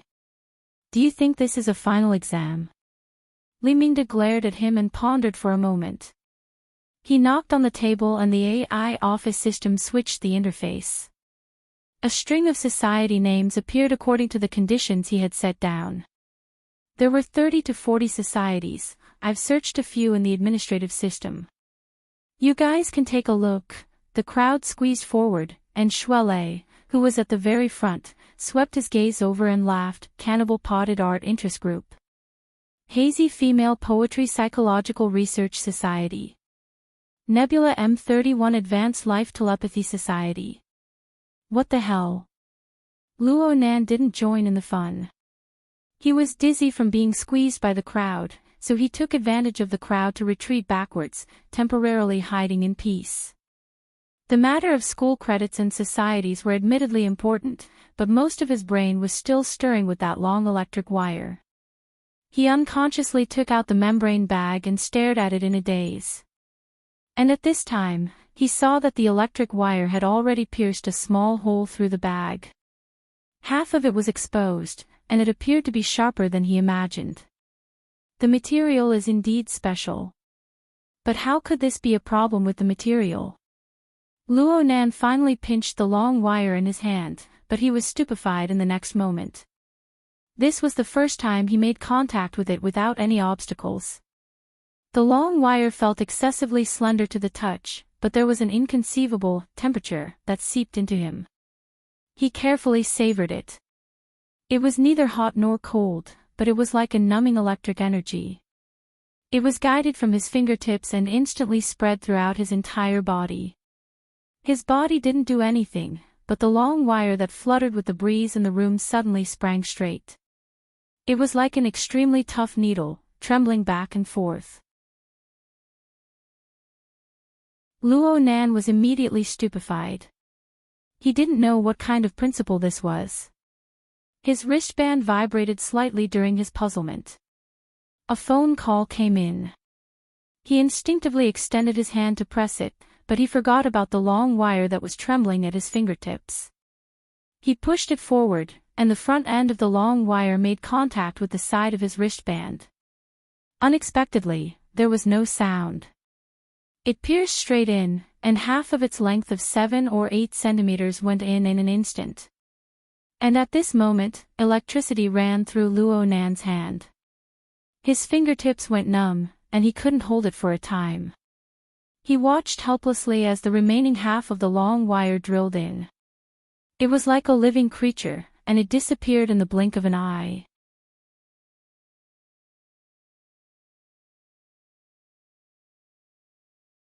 Chapter 42.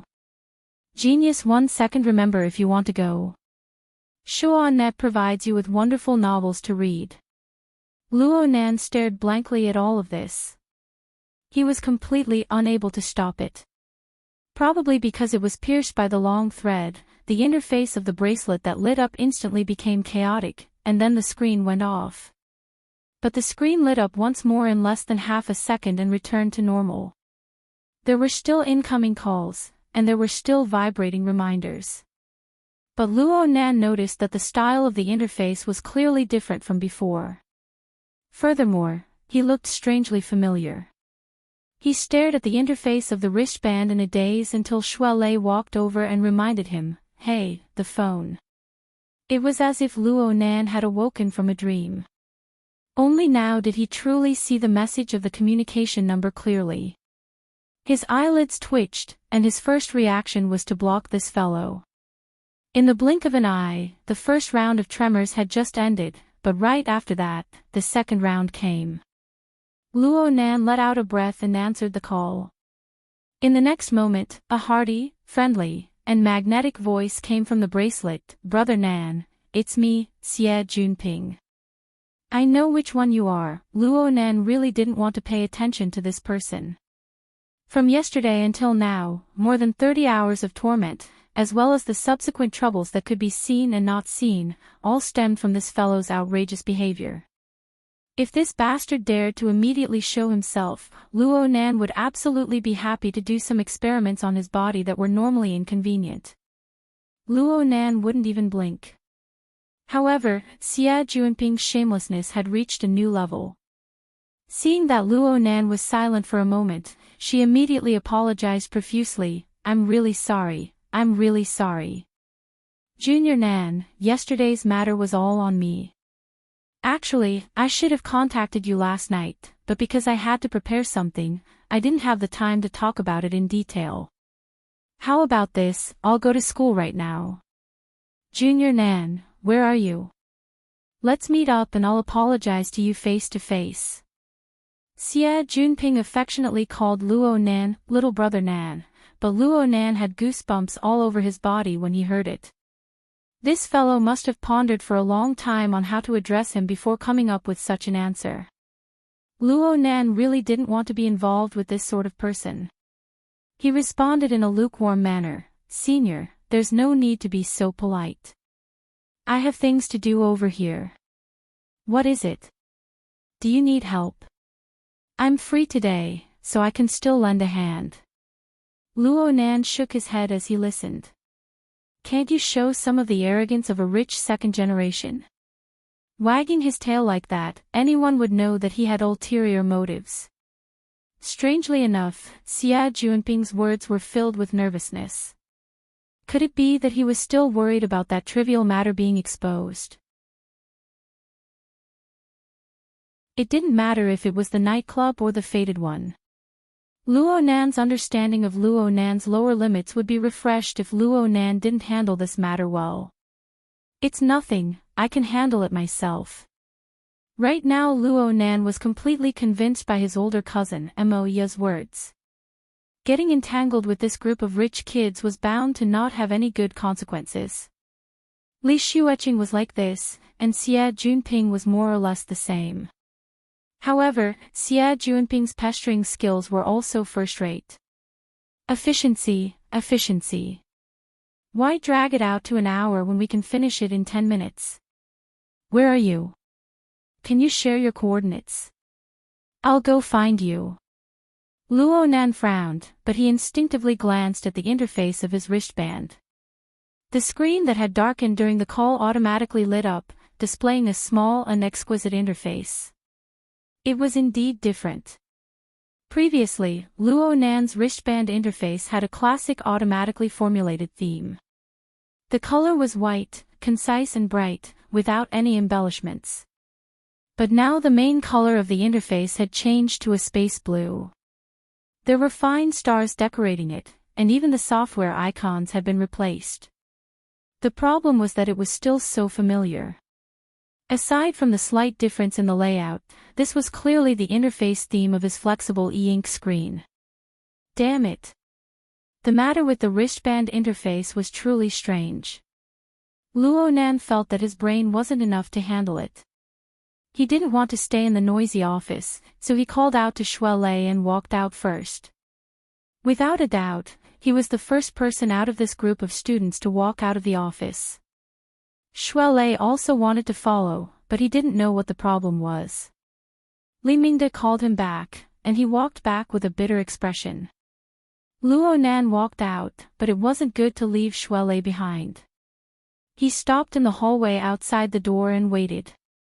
Xie Junping was still chattering endlessly there. Hey, Junior Nan. Can you hear me? Give me the coordinates. Coordinates my ass. Luo Nan's thought had just started when he saw the interface of his wristband change. It was the GPS setting area. The relevant coordinates sharing option appeared before his eyes. It was as if an invisible hand had completed the operation in an instant, skipping all the intermediate links. Luo Nan was a bit stupefied. Currently, voice control could achieve this kind of effect for smart devices. But Luo Nan was extremely certain that his mouth absolutely didn't spit out a single syllable. What was truly effective was his telepathic thoughts. Luo Nan held the thought of experimenting and moved his thoughts, share. Sure enough, the relevant option lit up. Xie Junping was overjoyed on the other end of the phone. He hurriedly said, "I'll be there soon," and cut off the call. Luo Nan looked at the interface of his wristband in a daze. He had actually set up a portion of the data sharing between the wristband and the flexible e-ink screen. The interface's false labels were fine, but what was up with this telepathic control mode? Telepathic control wasn't something new, but the problem was that Luo Nan didn't carry any sensing equipment. The wristband itself didn't have this kind of function. Of course, Luo Nan clearly remembered that there was an extra long wire in the wristband before the marvelous change occurred. And at this moment, Luo Nan suddenly recalled a certain person's words in the Precision Electronics Interest Society: processor, storage module, signal transceiver module, sensor. You don't have any of them. Do you normally use this board as a mirror? Of course, the flexible e-ink screen wasn't a mirror. Luo Nan was using it very well. If this fact were to be established, then wouldn't that mean that the long needle possessed a processor, storage module, signal transceiver module, sensor, and other complex functions? Let's not talk about anything else, but in terms of storage and sensor, reality was impatiently verifying it for him. While Luo Nan was in a daze, students came out one after another from the office. Some walked hurriedly. Some let out long sighs of relief. But there was no trace of Xue Lei. Finally, there was the sound of the door. It was Li Mingde who came out first. His expression wasn't too good. Shuai came out after him. He saw Luo Nan and grinned at him. Li Mingde also saw Luo Nan. He still remembered the student who had avoided his good intentions and walked out of the office. His expression sank and he took the initiative to speak. "You're called Luo Nan, right?" Luo Nan was a bit startled and said, consultantly, "Have you chosen your society yet?" "Not yet." "Then hurry up. Don't dawdle." Li Mingde's tone was very firm. Luo Nan didn't know why Li Mingde was in a bad mood, but he didn't care. He just nodded in agreement. The problem was that Li Mingde became angry when he saw Luo Nan's careless attitude. He quickly transformed from the grade consultant to the head of the discipline department. "Also, you skipped class for the entire day yesterday. Your nature is very vile. You must write an explanation. Give the reason why you skipped class. You can understand it as a self-reflection. You must be clear about the facts and you must come up with a reason that can convince the teacher. Otherwise, it will be very hard to obtain a good evaluation for the 3 main courses and 2 auxiliary courses. The pressure in terms of credits will be even greater." Luo Nan didn't say a word. He just bowed to show that he understood. Li Mingde was especially annoyed by Luo Nan's silence, but he couldn't say much. He walked away with his hands behind his back with a calm expression. He walked to the entrance of the elevator before shaking his head and snorting, "Child." Luo Nan and Shuai looked at each other. They were both helpless. "What did he call you for just now?" "It seems that there's some sort of fight club that wants to recruit me." He asked consultantly to help him ask and I replied. This was the same as hitting 2 nails in a row. No wonder he wanted to curse. Li Mingde was already 70 years old. He had the privilege of flaunting his seniority. Luo Nan and Shuai didn't care about this. They prepared to leave from another place. The elevator door opened on the other side of the hallway and Xie Junping hurriedly came out. The corners of his clothes carried the wind. He didn't look sideways as he brushed past Li Mingde. Li Mingde was stunned. He wanted to greet him, but he saw Xie Junping sweep a glance at Luo Nan and burst into laughter. "Junior Nan. Junior Nan. You made me look for you." Chapter 43. Genius 1 second. Remember, if you want to go.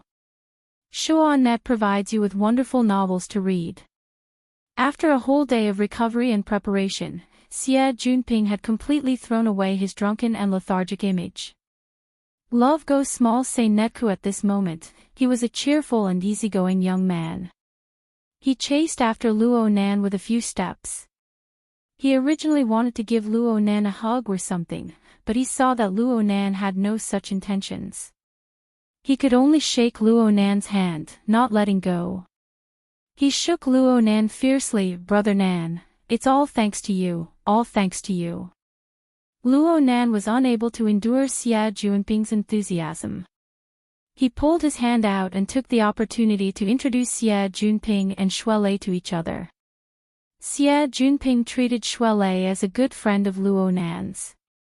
He was 120% cordial. After greeting them, he asked, "What business did you guys come here for? Is everything all right?" Shuai had also met Xie Junping once at the Society Promotion Conference. He had no impression of Luo Nan back then, but he still recognized Xie Junping, one of the main speakers. Without thinking too much, he answered honestly, "It's about the club. It's almost due, so Advisor Li is rushing us." Society.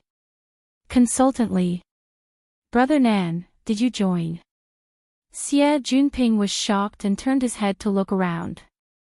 Luo Nan was baffled by his reaction. He shook his head, "Not yet." At this time, Li Mingde had been watching from the entrance of the elevator for a long time. Seeing that Xie Junping's attitude wasn't right, he wanted to dodge into the elevator. However, as he was older, he wasn't that agile. In the end, he was caught by the corner of Xie Junping's eyes. "Hey, Uncle Li, I was in a hurry just now and didn't see you. Please don't blame me," Xie Junping called out in a loud voice. Li Mingde squeezed out a smile on his face. He had just reprimanded Luo Nan for a bit. It was hard not to feel guilty in his heart when he saw the exchange between Xia and Luo. He responded with a single word and waved his hand, wanting to leave. "It's fine, it's fine. You guys take your time. I have something to do, so I'll leave first." "Wait a minute, don't I have to look for you for the club's matters?" Hearing Xie Junping's words, Li Mingde hesitated for a long time, but still strolled back. His face was smiling amiably, but his heart was really uneasy. Even though Xie Junping called him Uncle Li so intimately, Li Mingde himself knew that his title as the great advisor was nothing in Xie Junping's eyes. Not to mention his family background, Xie Junping's division of power and responsibilities in the student union and the honor society just happened to be the bane of his existence. As long as he wanted to be happy as an advisor, he had to serve the Xie family's eldest young master well. With great difficulty, he managed to move back. Relying on his old face, he smiled before saying anything. "Junping, you two know each other." "Uncle Li, don't you know? This is my benefactor, my savior." Xie Junping grinned cheekily, but his tone was serious and would not be misunderstood. "Uncle Li, did you hear about what happened in the R&D district yesterday?" I know. But you don't know this. When it happened, I was on the viaduct next to me. When the earthquake happened, I fell down. If it weren't for little brother Nan risking his life to pull me back, I would most likely be a meat patty by now." That was close. The more Li Mingde listened, the more nervous he became. Of course, he was nervous that he still had to maintain a caring expression. It was very uncomfortable. Love go little say netku at this time, Xie Junping had already stuck close to him. "Uncle Li, this is acting bravely for a just cause and saving a life. We don't have banners or certificates of merit here. Take care of the credits." "Don't say that, my Xie Junping's rotten life isn't worth 2 or 3 credits. The corner of Li Mingde's mouth twitched. He didn't know how to respond. A few seconds later, Xie Junping was the first to wake up. "That's right, it's really troublesome for our school to apply for extra credits. I didn't think it through. Uncle Li, how about this? Let's put in some effort in the club. No matter what, I can't treat my benefactor unfairly, right?" Li Mingde felt as if he had become a dough, allowing Xie Junping to knead him as he pleased. Unfortunately, he still wanted to maintain the little bit of airs he had in front of his students. For a time, he could only say, "Anen." Then it's settled. Xie Junping forced Li Mingde to promise quite a few benefits. Only then did he send Li Mingde into the elevator with a chuckle and wave goodbye. He turned to look at Luo Nan and Shui Lei with a wink. "It's done. Elder illustrious virtue is quite easy to talk to." Luo Nan and Shui Lei glanced at each other. They both smiled wryly. Shui Lei had a straightforward temperament, but he wasn't stupid. He saw that Xie Junping had rushed over to find Luo Nan for something, so he didn't get involved. He chatted a bit with Xie Junping and expressed his thanks. Then he said that he and his girlfriend were going to prepare for tonight's gathering, so he took his leave. Luo Nan also wanted to leave, but he had second thoughts. It would be better to clarify things today. He had to understand where Xie Junping's enthusiasm came from. There was no one else around, so Xie Junping spoke more openly. He moved closer and asked, "Li Mingde was acting weird just now. Did he make things difficult for you before?" Luo Nan laughed but didn't say anything. "I knew this old thing wasn't reliable. It's not like he's relied on the club to make money for a day or two. But there definitely won't be such a thing in the future. There are two types of teachers in Acumen College. One type is the teaching type. The other type is the nanny type. Limingda is the latter. Of course, he has to pay for it. Now that he knows of our relationship, he'll be meticulous in every possible way. Xie Junping unconsciously brought out the boldness of a young master, but soon he thought of Luo Nan's dark hero moral standards. He was a bit embarrassed. Junior, just listen to me. Reality is, I understand. Luo Nan didn't want to talk about this topic anymore. Xie Junping seized the opportunity to start building relationships with large schools. I know that Junior Nan doesn't want to waste your energy on this matter. It's easy. Yesterday, you saved my life and protected my reputation. It wouldn't be excessive to say that you've given me a new lease of life. From now on, Junior Nan, your business is my business. Let's not talk about anything else. Seizing connections in the school and sprinkling money in society are my specialties. In the future, if you need to solve any problems in the school, or if you have any expenses outside, just say the word. Your old bro, will blink my eyes and I'll tell you that I'm not raised by a human. Most of his words came out of his mouth, but there was still some sincerity.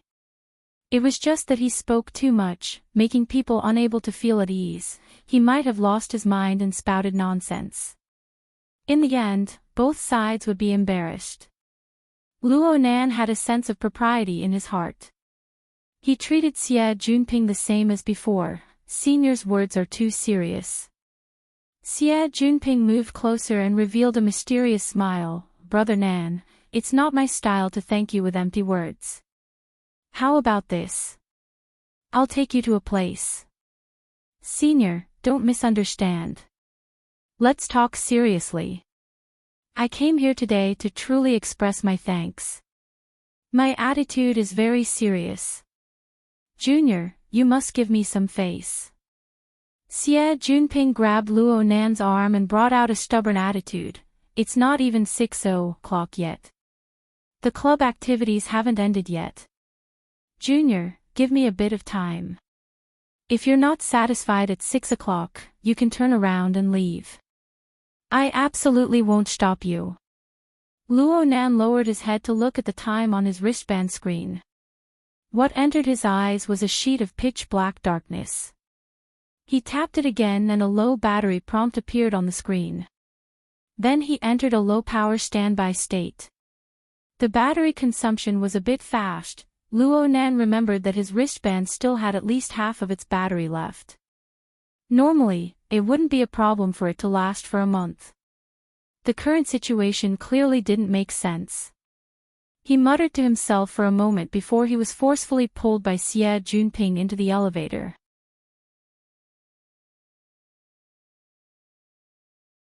Chapter 44. Genius 1 second. Remember if you want to go. Shuanet provides you with wonderful novels to read. Xie Junping had already prepared the car downstairs. Acumen College forbade all outside vehicles from entering. What Xie Junping prepared was only an electric sightseeing car. Just like the one that Li Shuoqing was using in the hospital this morning. It seemed that this kind of car was the standard for the rich second generation in the school. Luo Nan's mind stirred a bit when he thought of Li Shuoqing. He sized up Xie Junping with a bit of scrutiny. There was no reason for Xie Junping, who was in the same position as the Burning Wraith, to be exempt from the wantonly distribution of seeds by the Burning Wraith yesterday morning. Luo Nan still remembered that Xie Junping's emotions were on the verge of collapse at the time. This sort of intense negative emotions was precisely the Burning Wraith's favorite. However, from the looks of it, this fellow was completely normal. At the very least, there wasn't a demonic shadow leaping out from his body and screaming at Luo Nan to kill him. Xie Junping naturally didn't know that Luo Nan's thoughts had turned in an instant. He dragged Luo Nan into the car and personally acted as the driver. He drove the car to the northern district of the campus. Luo Nan sat in the front passenger seat and pondered for a bit. The mental plane vibrated. and the heavily chained crow extended out from between his eyebrows. It paused for a moment, then it continued to extend out, drawing close to Xie Juanping's body. At the front of the chain, the red light of the abstract symbol flickered, almost like a demonic eye. However, what it observed and sensed was a darker and more profound level. Several seconds later, the red light abruptly increased in intensity, the light almost piercing into Xie Juanping's body. However, the heavily chained crow let out a cry, forcefully suppressing this disturbance. There's something fishy going on. Luo Nan wasn't that surprised. After all, logically speaking, it would be strange if he didn't. Moreover, the one inside Xie Juanping's body was clearly far less mature than Li Xueqing's. It was still in a half-hibernating state, and was using Xie Juanping's qi and blood to conceal its aura. If Luo Nan were to use himself as a reference, this was probably the stage before he clashed with Li Xueqing on the warship yesterday. It had already been 2 days, yet it was still so stunted. Perhaps it was due to the host's personality. The chain circled around Xie Juanping's body a few times before slowly retracting. Wait, Luo Nan didn't act blindly without thinking. Ever since he had swallowed the other burning wraith, his understanding of his own abilities had deepened by a large margin. His thinking and application became more comprehensive. Currently, his abilities could be roughly divided into 2 areas. Part of it was the heavily chained crow, representing the power of the format of My Heart's a Prison. It was relatively restrained and like a stabilizing needle, it controlled and suppressed the abnormal changes inside and outside. The other part was an abstract symbol formed by the burning wraith, which could be shortened to wraith sign. This thing retained a considerable part of the functions of its original form. It was extremely invasive, like a ferocious beast foraging for food. Its senses were sharp, and its appetite was greedy. From time to time, it would want to do something big. At the present stage, the suppressive power of the chains was overwhelming. The wraith sign could only lie dormant and wait for an opportunity in the vast majority of circumstances. Only an especially intense stimulation, such as the other burning wraith, the killing intent directed at Luo Nan, or the eruption of extreme emotions nearby, would the wraith sign be activated. Moreover, all of its actions were under the control of the chains.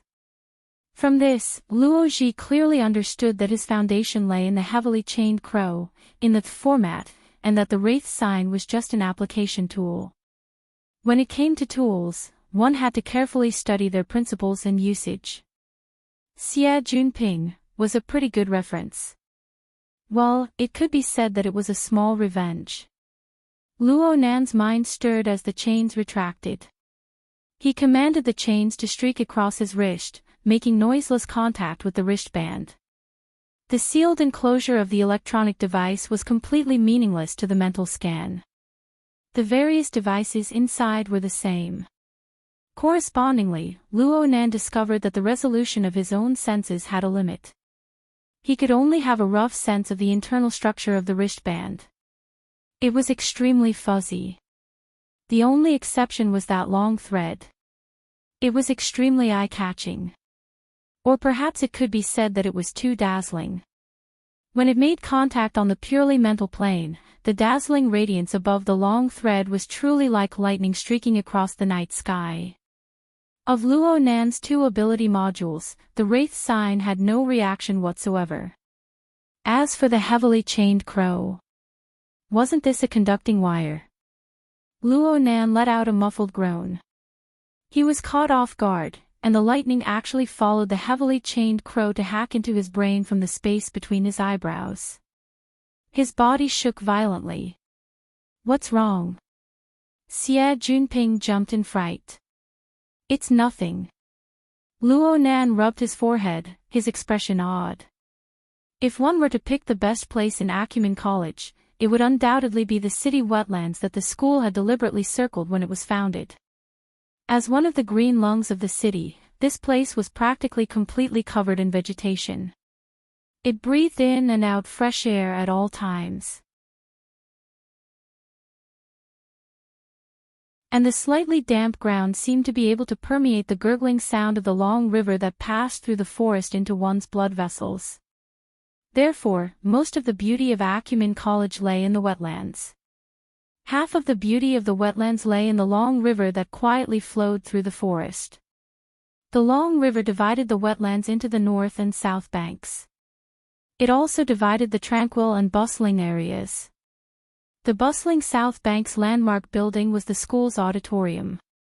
North across the river was the lush wetlands jungle. Practically no traces of man-made structures could be seen at a glance. At this time of day, the south bank was like a weave of people, while the north bank was relatively quiet. Xie Junping led Luo Nan into the jungle of the north bank. He seemed to be very familiar with the path.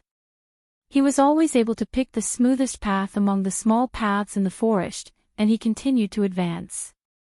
At the same time, he gave an introduction. Compared to the south bank, the north bank actually occupies the majority of the wetlands.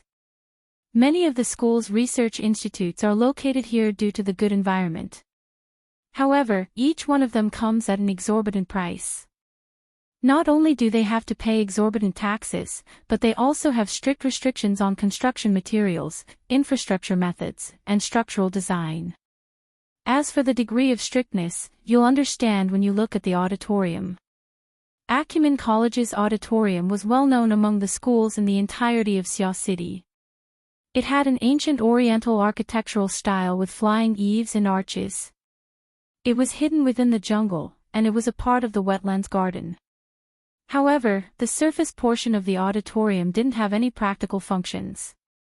Its functional area was completely underground. Only in this way could it accommodate over 100,000 teachers and students attend the ceremony at the same time. See.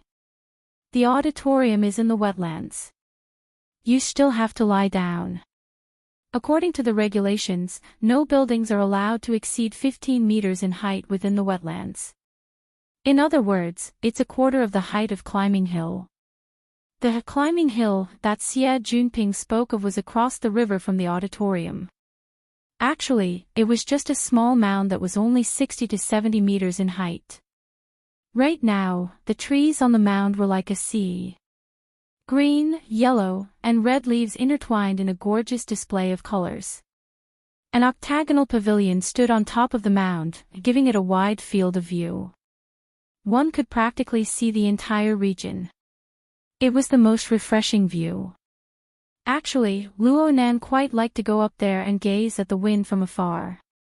It was precisely because the scenery here was very agreeable to his heart that he had endured Xie Junping's suspense all this time.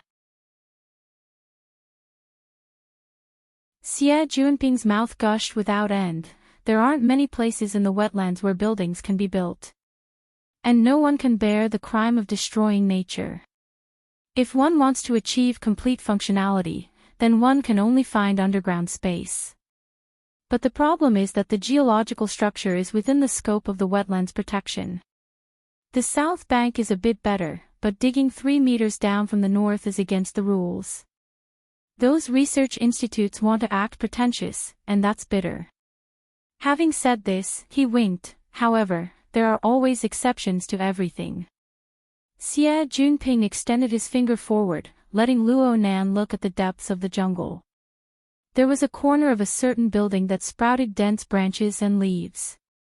The first thing Luo Nan felt when he saw it was that it seemed very old. It was probably because the edges of the building had a rust-like color. It gave people the impression of roughness. Xie Junping beamed, "Don't look down on it.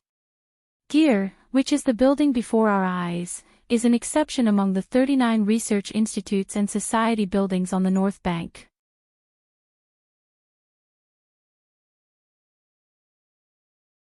Chapter 45. Genius 1 second. Remember, if you want to go. TalkNet, providing you with wonderful novels to read. Gear. Yes. The name is quite strange, right? But I feel like I won't be able to find a more appropriate description in a short amount of time. Xie Junping was like a hard-working salesman, but the results were mediocre. Luo Nan pressed his forehead lightly. He had already formed a habit of doing similar actions during this period of time, and it made his concentration less focused. The two turned around the natural forest wall barrier as they spoke. Soon, they saw the front of the building. It was just like the impression they had just gotten. The outer wall of the building was a rusty red. It didn't look like any color of the surrounding natural environment. Instead, it looked like rusty metal with a bit of paint. The main body of the building was covered by the long vines and weeds of the jungle. The light in the jungle was gradually dimming, making it even harder to see the overall layout of the building. Xie Junping was a bit worried that this kind of exterior would give Luo Nan a bad impression. He rushed to add, less renovations have been done in the past 2 years. The environment is a bit messy, but the inside will definitely give you a pleasant surprise. Luo Nan didn't say anything. He just wanted to see what Xie Junping was up to. The two followed the small path overgrown with weeds and turned to the main entrance of the building. This place should have been a small plaza in the past, but it had already been taken over by the jungle due to the lack of people taking care of it. If the main entrance wasn't tightly shut, the long vines of the wetlands would have extended into the main hall. Right now, the entire building was tightly surrounded by the jungle. The small plaza was the best location in the vicinity, but it was still hard to see the entire building. Only now did Luo Nan realize, there's no one here. There was one last semester, but now it's just an empty shell. Xie Junping used his wristband to connect to the AI's authority. The metal main entrance of the building immediately lifted up, and the hall space inside automatically lit up. Xie Junping led Luo Nan through the door and explained to him at the same time, this place currently belongs to the Order Club. It used to be a very active old club. I've even heard that it was established before the school was founded. During its golden age, it attracted the sponsorship of over a dozen of the world's top 500 rich people. It was extremely awesome. But there were too many rich people. It was troublesome. Especially after the first few old members graduated. The younger generation relied on their respective rich people and fought to their heart's content. The club was originally a good club, but it was forcefully turned into an azure field. Hatred was tied into a dead knot. In 90 and 93, 2 major incidents occurred consecutively, and the nature of the incidents was very bad. The school banned the recruitment of new members, and the club collapsed in an instant. At this moment, the two of them walked into the empty hall. The square layout could not be seen here.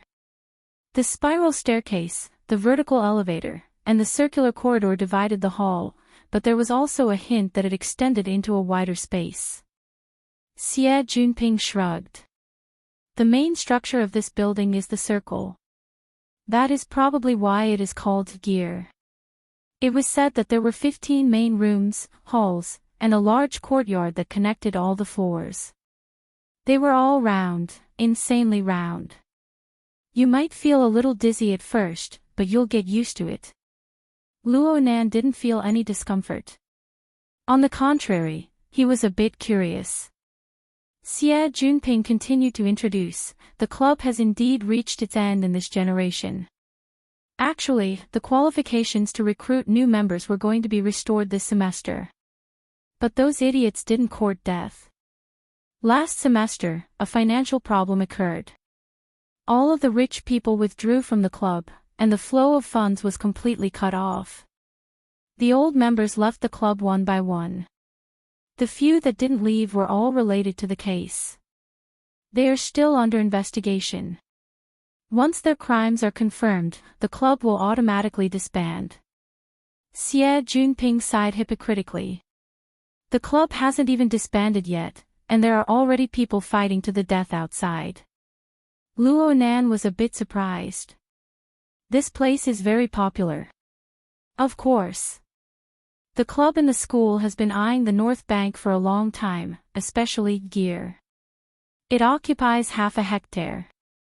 It is already one of the best among the clubs and research institutes. It was the most eye-catching building on the North Bank back in the day. Over the years, those rich people have added quite a few things to it. More importantly, this is the only location on the north bank that can be dug deep. Of all the research institutes and club buildings on the north bank, this is the only place that has enough underground space. In this aspect alone, there was no one that could compare. Those people are throwing money at each other right now. They're just short of ripping each other apart. Xie Juanping's spittle flew everywhere as he spoke. The problem was that Luo Nan was completely indifferent to this sort of gossip. His face was stupefied. Xie Juanping couldn't help but feel a strong sense of defeat, as if he was flirting with a blind person. He could only take the initiative to give a hint. Junior Nan, don't you want to know who will be taking over in the end? Luo Nan shot him a glance. The results haven't come out yet, right? There are only 2 left. The Construction Society and the Mystic Arts Research Society will take turns bidding. Let's see who can suppress the other. The results will come out in the next 2 days. I feel that the Mystic Arts Research Society has a much higher chance. The Mystic Arts Research Society. Luo Nan naturally paid more attention when he heard that it was the super club that he had misunderstood. Xie Juanping's face revealed a strange smile. The Mystic Arts Research Society is going all out for the sake of obtaining this place. They have already promised to completely take over all the debts and personnel of the Order Club. Hee hee. They don't even think about it. Even if everything goes smoothly, it will be next semester before they finish the process. But if no one takes care of this damned place, it will soon become ruins. When the time comes, it may not be worth the price. Junior Nan, don't you agree? What kind of logic was this? Luo Nan swept his gaze across the large hall. He confirmed that there was certainly an automatic cleaning system here. Perhaps there were even intelligent machines. There was practically no dust floating in the area that he could see. With this degree of maintenance, let alone half a year, there wouldn't be any unforeseen changes even if another 10 years passed. But Xie Juanping's words were completely based on another objective. Luo Nan roughly understood. Xie Juanping's attitude was already completely clear when he spoke to this point. Junior Nan, you see. If you want to protect the assets of the club to the greatest degree, then you need someone to maintain this building and maintain basic operations. But the resources and connections of the Order Club are of the past. Aside from a pile of debt, there is nothing else. If you want to do this, then you need to spend the funds of the Student Council. If you calculate it down to a minimum of 100,000 a year. This is all a deficit. If there is a person who is willing to enter this already declining club at this time and spend his precious private time to carry out maintenance work for free. Moreover, he doesn't have any club activities to increase his connections. Oh my. That's a huge sacrifice. Junior Nan, this kind of person is hard to find. Your big brother has been worried about this matter for the past few days to the point that my hair has turned white. You see, can you help me solve this problem? Luo Nan looked at Xie Juanping's performance and was speechless for a time. But he was completely clear about Xie Juanping's intentions. This was probably a roundabout way to save the country. According to Xie Juanping's plan, Luo Nan needed to first join the Order Club, which was already on the verge of collapse, and become an official member. Then he would endure for half a semester. Then the club would merge and he would become an unshakable extra. He would enter the Mystic Arts Research Society. This was what Xie Juanping had already promised. This path looked quite good. Of course, it required a high-level cadre of the Student Council like Xie Juanping to take action. Only then could a club on the verge of collapse be able to go through the entire process and forcefully stuff a new student in. However, the Mystic Arts Research Society was backed by a large financial backer. It was also a circle of rich second generations. Would they really acknowledge Xie Juanping's crude shoehorning? At least right now, Xie Junping was very confident. He chuckled as he pushed Luo Nan into the elevator. Relax, relax.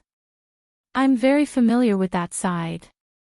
According to the people in the inner circle, they're really sparing no expense in this merger.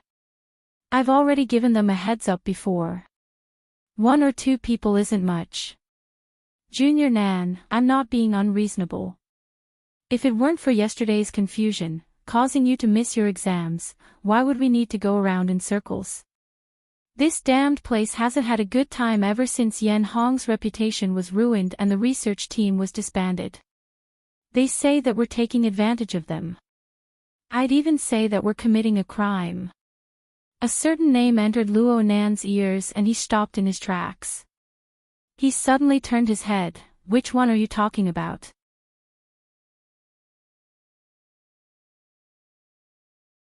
Chapter 46.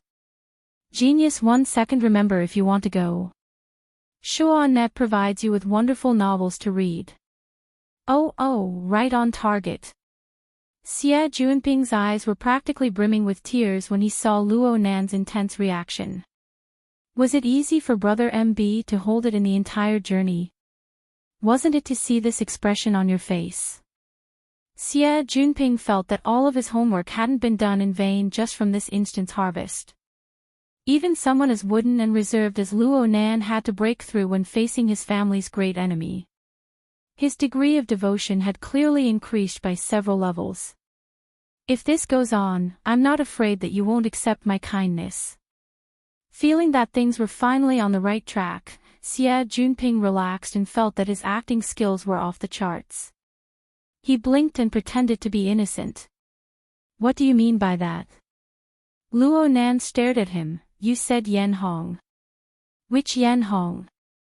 Xie Junping inexplicably felt a bit weak when facing Luo Nan's gaze.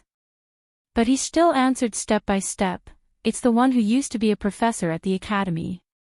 The one who had an academic scandal in the year 90, Xie Junping spoke in a roundabout manner, but Luo Nan's words went straight to the heart of the matter, the one that came up with archetype formatting theory.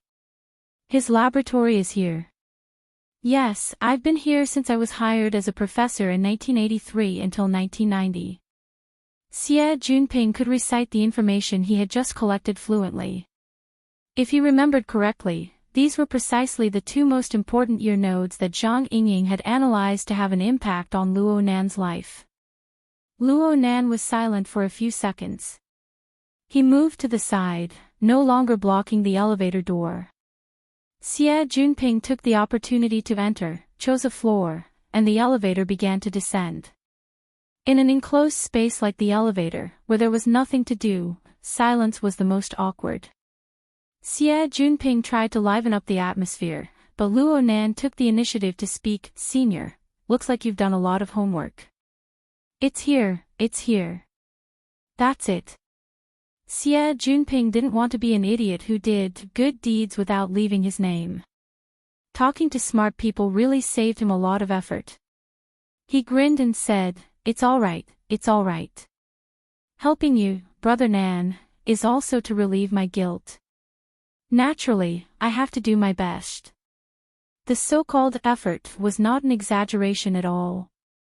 In order to come up with this idea, Xie Junping also scratched his head. Luo Nan's society crisis. Yan Hong, who was suspected of stealing Luo Nan's grandfather's research results. The Mystic Arts Research Society's development plan. In the end, they were able to find this explosive point that perfectly converged many elements. However, Xie Junping was worried that his private investigation would make Luo Nan unhappy. He hurriedly began to patch things up. Junior Nan, I didn't purposely dig up your background. In this day and age, information is everywhere. I just don't like the look of that bastard Yan Hong. He's too damn annoying. Junior Nan, you've been suffering these past few years. Luo Nan turned to look at him. Senior, you really know quite a bit. That's about it. Xie Junping smiled awkwardly. Luo Nan's thoughts ran far too deep. His intense emotions only lasted for a fleeting moment. Now he had returned to his normal state of not showing his emotions on his face.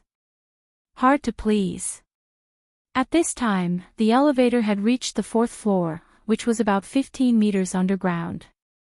The elevator door opened, and their field of vision suddenly widened. This floor has been completely cleared.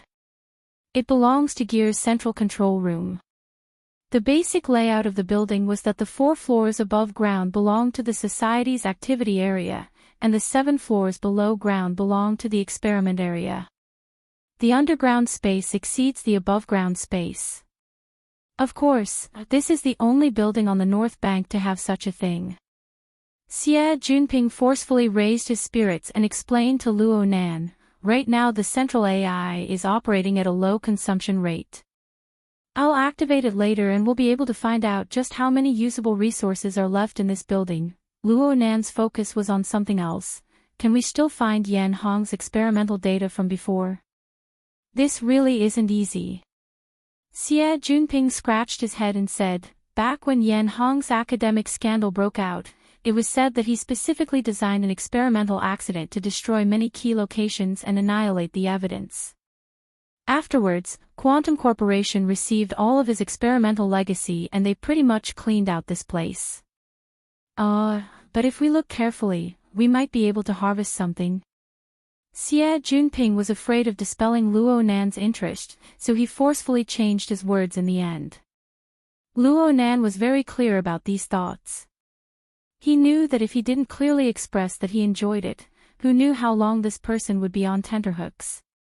But here came the problem. Even if Xie Junping had a life-saving grace, even if Xie Junping held a not insignificant weakness in his hands, was there really a need for Xie Junping to be afraid to this extent? So much so that he was nearly sick many times. Was it because of the burning wraith? One was scared to death. The other hated to death. Xie Junping and Li Shuoqing could be considered two extremes. Oh. Luo Nan suddenly thought of Li Shuoqing and his mind stirred. It seems that the news from this morning should have spread. Especially within this small circle. Rumors and whatnot flew the fastest. He stared at Xie Junping, looking pensive. Xie Junping just felt uncomfortable from head to toe. He was about to speak again when Luo Nan beat him to it. I heard that Li Shuoqing is Senior's best friend. Xie Junping jumped in fright. He really did jump back half a step. His reaction was extremely intense. There's no such thing. You absolutely must not misunderstand. Misunderstand what? So what if it's a misunderstanding? Xie Junping's face was embarrassed, nervous, and even a bit fearful. He spoke all the more carefully, Junior Nan. I'm saying that my relationship with Li Shuoqing is very ordinary. This matter. I'm talking about yesterday's matter. What's the difference between yesterday and today? Luo Nan's series of questions nearly caused Xie Junping to collapse. So Luo Nan didn't force him any further. He just confirmed a fact. It seemed that this fellow Xie Junping was the one who had misunderstood something. A few clues converged in his mind. It was as if he had constructed a sketch out of thin air. Luo Nan's thoughts suddenly became clear and he blurted out, Senior was also in the medical department this morning. The moment he spoke, he discovered that this judgment had jumped far too far. However, the results were extremely shocking. Xie Junping staggered, nearly falling face first onto the ground. Luo Nan grabbed him by the shoulder, saving him from the pain of his face hitting the ground. But Xie Junping's reaction was absurd to the extreme.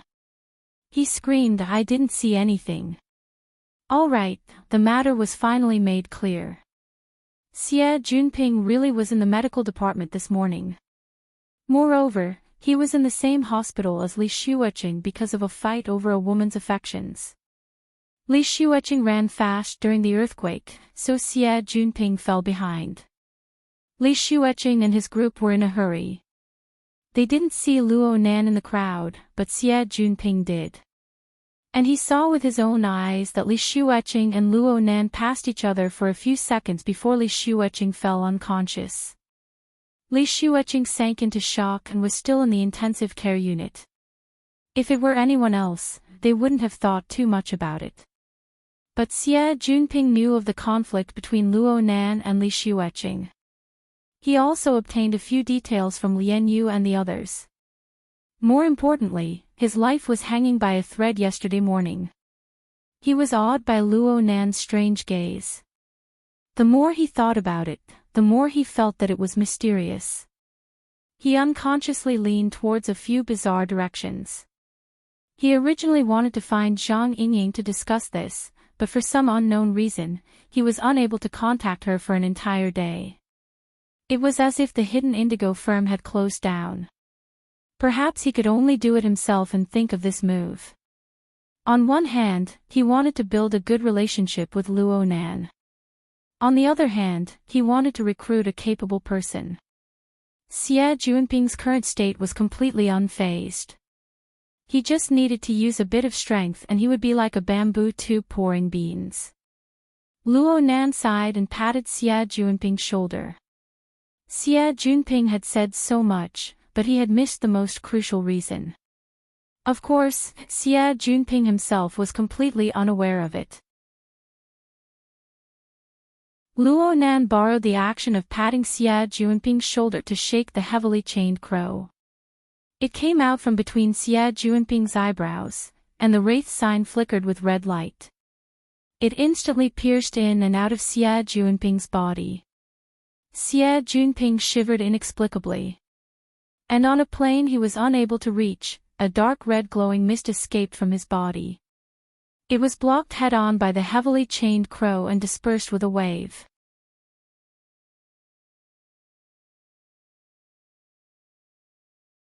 Chapter 47. A Genius in 1 Second. Remember Love. SpeakNet, providing you with wonderful novels to read. Luo Nan deliberately suppressed the wraith sign's devouring of his life essence. The turbulence on the mental plane ended in a short 2 seconds. Xie Junping couldn't avoid receiving a bit of impact, but it should be within an acceptable range. Luo Nan saw that Xie Junping was absent-minded, so he patted his shoulder in an attempt to comfort him. But who knew that Xie Junping would shake his head before Luo Nan could say anything? His gaze drifted and he spat vaguely. What's that sound? Is he talking nonsense? This was Luo Nan's first thought. But then he noticed that his heavily chained crow slowly trembled and retracted, emitting a crashing sound. Senior. What did you hear?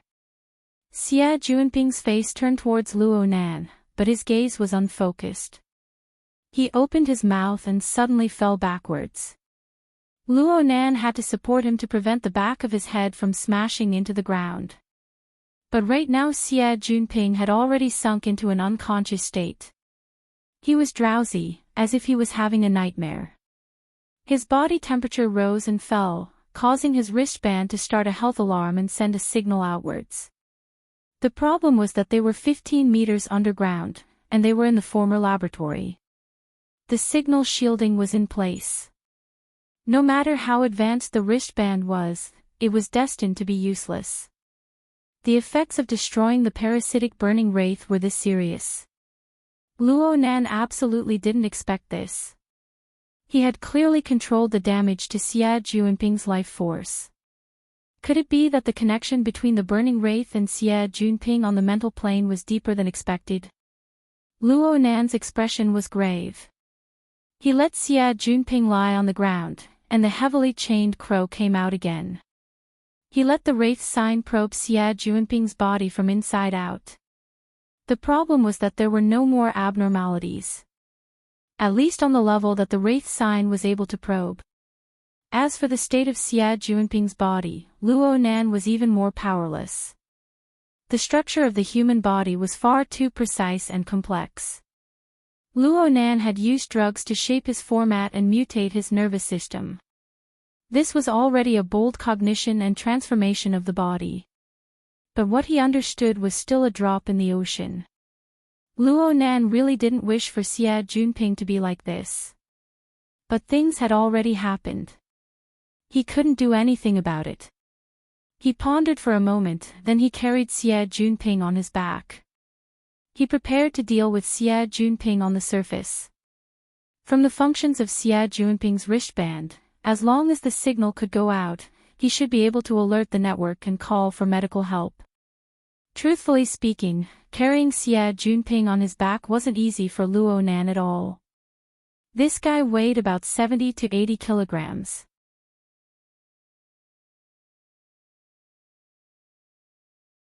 Hey, wake up. Xie Junping didn't respond. Pa, there was still no response. Calling, slapping, pinching, and other methods were all used. Xie Junping was still in an unconscious state, but his body temperature had calmed down quite a bit. Luo Nan was speechless. He stood there for a dozen more seconds before smashing the elevator door again. But this time it was a bit lighter. Then he carried Xie Junping on his back and walked back. The darkness followed him like a shadow. This was the most thorough darkness. The damned defense system of the laboratory had cleanly cut off all energy. There really wasn't any light at all. Luo Nan originally wanted to use his own wristband for illumination, but the wristband had entered a low-power state half an hour ago due to the long wire. A bit of light was equivalent to nothing. He simply didn't need it. The darkness had no meaning for him anyway. The dark chain stretched out once more. The wraith sign at the front flickered with a bewitching red light. This light only flickered on the mental plane, but it shone onto the plane of reality through some form. It allowed Luo Nan to observe the surrounding environment without using his naked eye. In a certain sense, it was even clearer than the naked eye. This could be considered as the out-of-body perspective of the soul. In any case, the feeling of being able to see the environment clearly was quite good. The unfathomable things within the pure darkness were swept away in an instant. The pressure on the mental plane was somewhat alleviated. Luo Nan found a chair in the empty central control room. He placed Xie Junping on it and ignored him for the time being. He walked in front of the control panel that had already been completely shut down. He casually pressed a few buttons, but there was no response at all. The threat of reality was still as heavy as ever. Luo Nan didn't forget the last bit of information that flashed on Xie Junping's wristband. Of the several systems that had been completely shut down, the most fatal was undoubtedly the life support system. If this system didn't constantly circulate air in the enclosed space 15 meters underground, the trapped people, including trespassers and temporary authority holders, would face the risk of suffocating to death before long. From this, it could be seen that the owner of this laboratory was truly vicious and merciless. If one were to scrutinize the legal provisions, this was undoubtedly illegal. But when Luo Nan thought about who the previous owner of this laboratory was, he felt that this was quite in line with his own psychological expectations.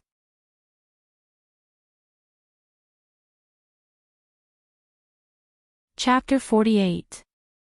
Genius 1 second. Remember, if you want to go. Shuan.net provides you with wonderful novels to read. The previous owner of the laboratory, Yan Hong, was the one who put forward the archetype formatting theory. It had flourished for a time in the 80s, and this reputation was obtained by stepping on the shoulders of Luo Nan's grandfather. Love goes small. Say net. Back then, when Luo Yuandao was involved in human experimentation, the media had focused on the wilderness, the vagrants, the victims, and other more explosive details. However, they did not pay much attention to the person who exposed the matter. Coupled with the so-called witness protection policy, the identity of the key witness had never really entered the public's attention. But Luo Nan knew very well that the one who did this was none other than Yan Hong, who had worked in the same research institute as Luo Yuandao. Not long after Luo Yuandao's lawsuit was finalized, Yan Hong proposed the prototype formatting theory, and gained a huge academic reputation. But it was precisely because of this that he fell so miserably after being exposed for plagiarizing Luo Yuandao's experimental data in 1990. The outside world did not know, but the academic world still had fresh memories of this case, and they were clear on many of the details. However, due to the special nature of Luo Yuandao's case, as well as the involvement of Quantum Corporation, everyone kept it a secret. It was only circulated within a small, closed circle, and was not exposed to the public media. During the investigation by the Scientific Research Ethics Committee, Yan Hong deliberately caused an experiment accident and destroyed the evidence. His actions were also extremely bad. After this incident, Yan Hong's reputation in the academic world was completely ruined. In the end, he disappeared without a trace. It was only natural that such a person would set up some death traps in his own laboratory. Right now, Luo Nan had quite the thought, this is how it should be. Then he felt indescribably excited. Yes, it was excitement. Ever since Luo Nan understood the cause and effect of his grandfather's case, he very naturally viewed Yan Hong as the main culprit. For the young Luo Nan back in the day, Yan Hong, who was like the sun at high noon at that time, was fully deserving of being the final boss. He was the target that Luo Nan would defeat in the future. Unfortunately, before Luo Nan could grow up, this boss inexplicably collapsed in the year 90. The results of his research became a part of Quantum Corporation's acquisition of many intellectual properties. Though Luo Nan hadn't completely lost his goal to strive for, he still felt a sense of loss in his heart. But who would have thought that after 6 years, in an abandoned laboratory, he would actually get the chance to fight with this boss from a distance? Even though he was just imagining an empty target, it had an exceptionally different meaning for Luo Nan. Luo Nan's thoughts were unprecedentedly lively. His courage and boldness were unleashed to the extreme. He took a few deep breaths to calm his mind. He stood in front of the control panel, and the heavily chained crow cut into it. As the central control area of a laboratory, the equipment here was nothing more than a few control panels and a few screens. Its function was similar to that of a surveillance center. Under normal operation, one could see the interior of the building, including every corner of the surrounding area. When it came to the core modules of the energy and life support system, this was only a control panel.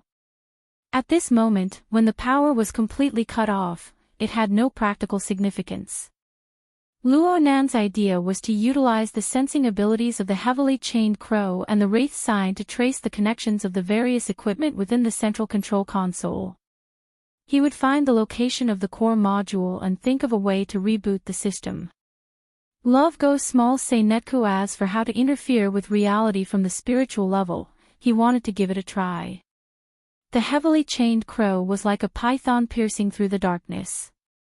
It followed the complicated wires of the sealed area all the way down. The wiring of the laboratory was extremely clear. The highly integrated structure saved Luo Nan quite a bit of trouble. During this time, he only made one mistake before he found the true location of the central control system. One end of this place was connected to the independent power station of the laboratory. The other end was connected to the core supercomputer and every other system module. Frankly speaking, this was a bit too unfriendly for Luo Nan, this electronic noob. Luo Nan hesitated for a bit before choosing the power station. After all, the most fatal problem right now was the power outage. If he could realize the reactivation of the power station, then he would have won half the battle. But right when he changed the direction of the heavily chained crow, the depths of his brain where his main body was located felt a slight numbness. Then there was a flash of electricity that directly hacked out. It was that mysterious and unfathomable long thread. Of course, in this enormous laboratory, the long thread couldn't even be considered a strand of hair. But the lightning that it had transformed into traveled along the heavily chained crow. In the blink of an eye, it leaped out from the front end of the chain and disappeared within the dense electrical wiring. Luo Nan covered his head. He couldn't understand what he was thinking for a time. This long thread was a little too strange. When the long thread seeped into his wristband, it inexplicably opened up an interface that should have been on the flexible e-ink screen. It also consumed a large portion of the wristband's power. Luo Nan's initial judgment was that it was a special kind of electronic device. It was possible that it had integrated a processor, a memory module, a sensor, and many other functions. But when Luo Nan's heavily chained crow swept past, the long thread actually had an intense reaction. It charged all the way into his brain in an inconceivable manner. Luo Nan's period of absent-mindedness was because the long thread seemed to have fused into a certain location in his brain. But it possessed an intense sense of existence. The brain didn't feel pain. The so-called sense of existence was either a kind of abnormal electrical signal or a kind of reaction on the mental plane. Luo Nan was inclined towards the latter because the long thread clearly had a subtle exchange of information with the heavily chained crow. It was just that he was still unable to understand the level of information. Luo Nan had already given a rather high evaluation of this magical toy that the coward had hidden in the flexible e-ink screen. But today, this thing had given him a new surprise. Even though the long thread had broken away from the heavily chained crow, there was still a clear connection between the two. Luo Nan could sense it from this. The electricity it transformed into followed the cable and advanced in a reverse direction. It instantly entered Luo Nan's estimated location of the power station. That area suddenly brightened a short second later.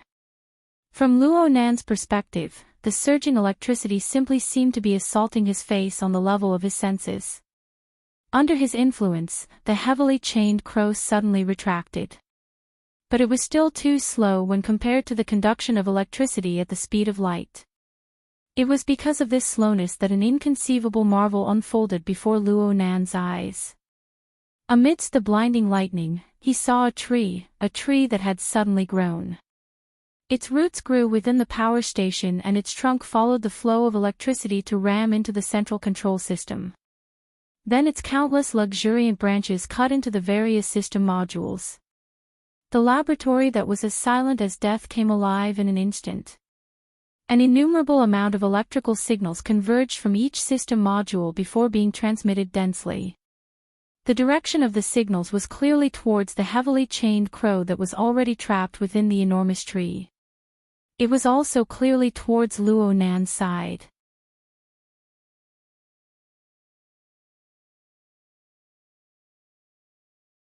Chapter 49. Genius 1 second. Remember, if you want to go. Shuon.net provides you with wonderful novels to read. The most tragic epileptic patient in history. It was as if Luo Nan could already see his miserable end in this instant. Love Go Small Say Netka. This also reflected a deeper understanding of his. The structure of the long line, at this moment, was like a huge neuron. As the basic signal processing unit of the human body, the ideal model of the neuron was almost the shape of a tree. The branching branches are the dendrites that receive information. The main part is the axon that transmits information. The axon endings of the anterior neuron were similar to the roots of a large tree. They then contacted the dendrites of the posterior neuron to realize the conduction of neurotransmitters and electrical signals. Just like at this moment, the tree growing between the various system modules in the laboratory was collecting a massive amount of electrical signals from the various system modules and transmitting them. The problem was that this large neuron had a different structure compared to a normal neuron. It did not realize autonomous operation. Instead, it used its roots as an external source of energy. The end point of the transmission of information became the heavily chained crow that fused with the main trunk. In fact, it was Luo Nan. In a certain sense, the large neuron that was the incarnation of the long thread was like an external artificial organ for Luo Nan. This was a very magical thing. If it was used well, it would have endless potential. However, the information transmission mode of large-sized neurons was much more violent than that of normal neurotransmitters. Hundreds of millions of electrical signals swarmed in. No matter who it was impossible for them to process such a huge amount of information that passed through the same route at the same time. Luo Nan tried to sever the connection with the heavily chained crow, but how could this sort of subtle connection on the mental plane be so easily severed? It was as if he could already see himself drowning in the electrical signals and suffering from convulsions in an instant. However, what Luo Nan waited for wasn't a flood of electrical signals a second later. Instead, it was a bright and familiar interface. The central control room lit up, but it wasn't the brightly lit kind. The energy and information controlled by the large-sized neurons were presented in a rather restrained manner. An exquisite and peerless transformation was completed between the enormous amount of photoelectric signals. The results were transmitted to the enormous screen in front of Luo Nan. What was displayed on the giant screen was none other than the flexible e-ink interface that had accompanied Luo Nanda for 5 years. Without a doubt, this was another masterpiece of the long line. On the small screen of the bracelet, and on the giant monitor screen that spanned half the room, it used this method to announce its existence. Luo Nan was a bit stupefied when facing the enormous flexible e-ink screen interface. At this moment, what he saw was not only the flashing interface, but also the operating principles behind it. The structure of the large-sized neuron was full of the flavor of bionics. As a nerve cell, it naturally had the basic structure of a cell body. Through the heavily chained crow, Luo Nan discovered this region at the junction between the main trunk and the branches of the large tree. This was the first place where the tremendous amount of electrical signals were transmitted back from the lush branches. Functions that Luo Nan was unable to explore were integrated here. But at the very least, it had the functions of analysis, filtering, transcoding, and compiling. It was like a set of processor chips, or perhaps it was an auxiliary subbrain. First, it transformed the enormous amount of signals into something concise, clear, and easy to understand. Only then did it truly return to the central control system and Luo Nan's brain. This prevented massive amounts of information from damaging the brain, truly realizing the incredible function of an external neuron. This was not some fantastical thing, but a real operating mechanism. Love goes small say Netka. The information technology involved in the conversion of mental and material signals, the interaction technology between man and machine, was undoubtedly something that people could only look up to. Was this a level that Earth's technology could reach? Luo Nan pondered for a while, but he still didn't gain anything. He could only return his attention to the interface that he could understand. At first glance, the flexible e-ink screen's interface was still the same style, but there were still some changes. The interface that Luo Nan used was always very refreshing. There weren't many applications that he chose. For example, he usually only used the flexible e-ink screen to surf the web, draw, read ebooks, and so on. He didn't download any extra applications. There were exactly 8 application icons on the main interface. Among them were the 5 basic functions of the system: time, calendar, video player, browser, and settings. Luo Nan downloaded the file editor, and his cousin's group forced him to download the popular communication software on the market. Finally, there was the drawing software that had always existed.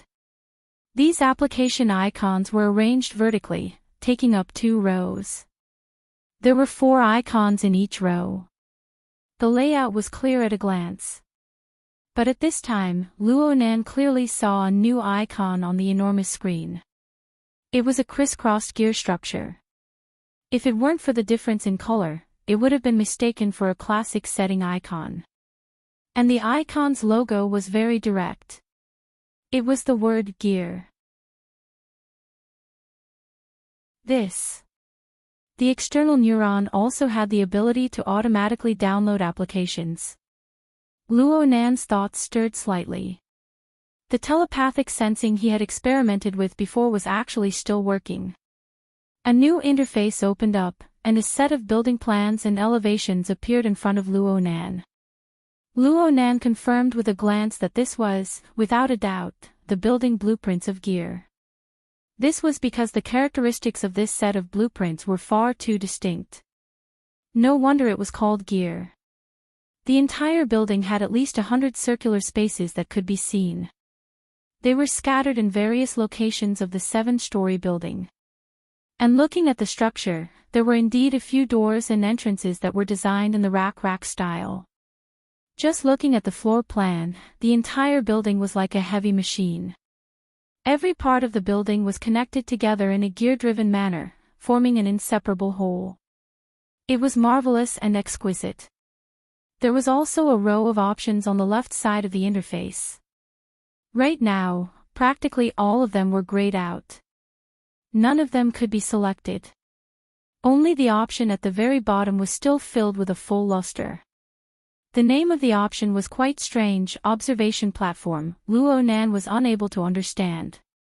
A sound came from behind him right when he was baffled.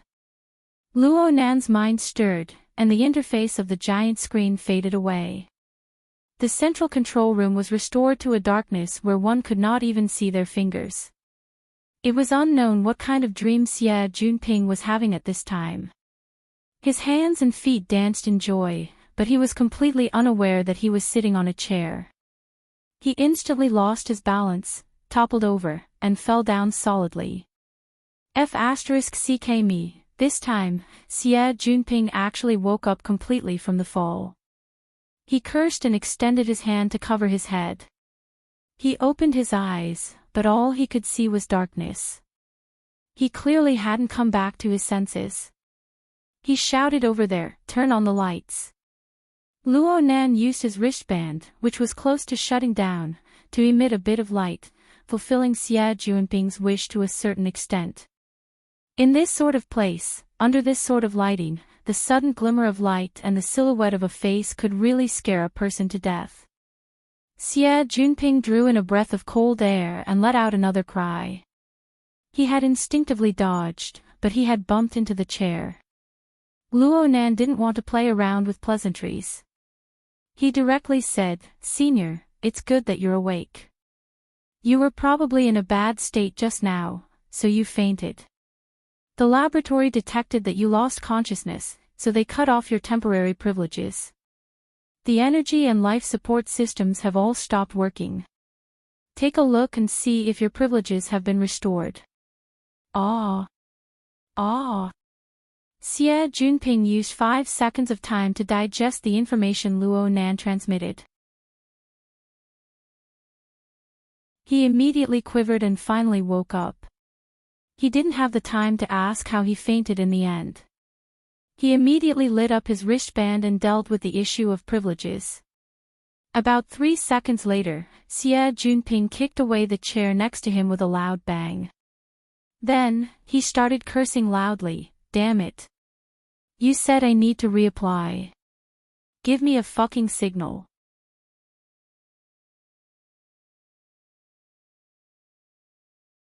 Chapter 50. Genius 1 second. Remember, if you want to go. Shuanet provides you with wonderful novels to read. Forget it, I shouldn't have had high hopes for this system anyway. Love goes small. Say Luo Nan felt that his actions of hiding the interface just now were quite foolish. Fortunately, it was not too late to mend the pen after the sheep were lost. He sighed and knocked on the control panel, causing the giant screen in front of him to light up again. The light of the enormous screen elongated Luo Nan's shadow, causing Xie Junping's jaw to drop to the ground. "Brother Nan, you are a hacker." Luo Nan didn't know how to explain, so he simply didn't speak. Xie Junping, on the other hand, grew excited all of a sudden. "My goodness. I heard that this system was strengthened by Quantum Corporation. Junior Nan, you can even order it around. Wasn't this guy's mood a little strange?" Luo Nan still remembered that Xie Junping had nearly fainted from fear.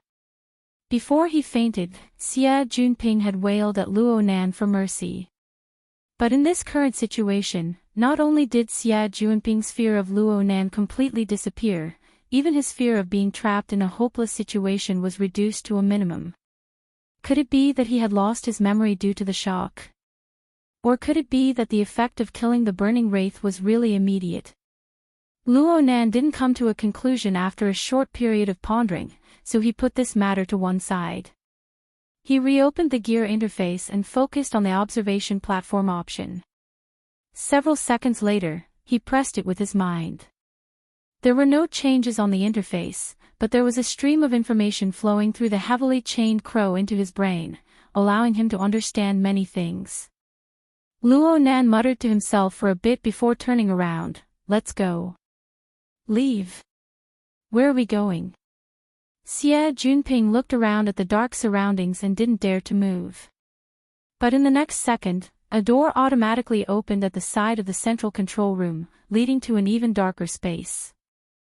Love go small say netku. Xie Junping blurted out, secret passage. Turn on the light from the bracelet. Ah. Luo Nan's mind stirred, and the giant screen went out. The room was restored to a pitch-black darkness. Xie Junping exclaimed and hurriedly turned on the light on his bracelet, barely illuminating the road ahead. Since there was light, Luo Nan didn't say much. He directly headed in the direction of the newly opened door. Hey, this is a secret passage, right? Xie Junping lowered his voice and suppressed his nervousness as he followed closely behind. It's a corridor outside.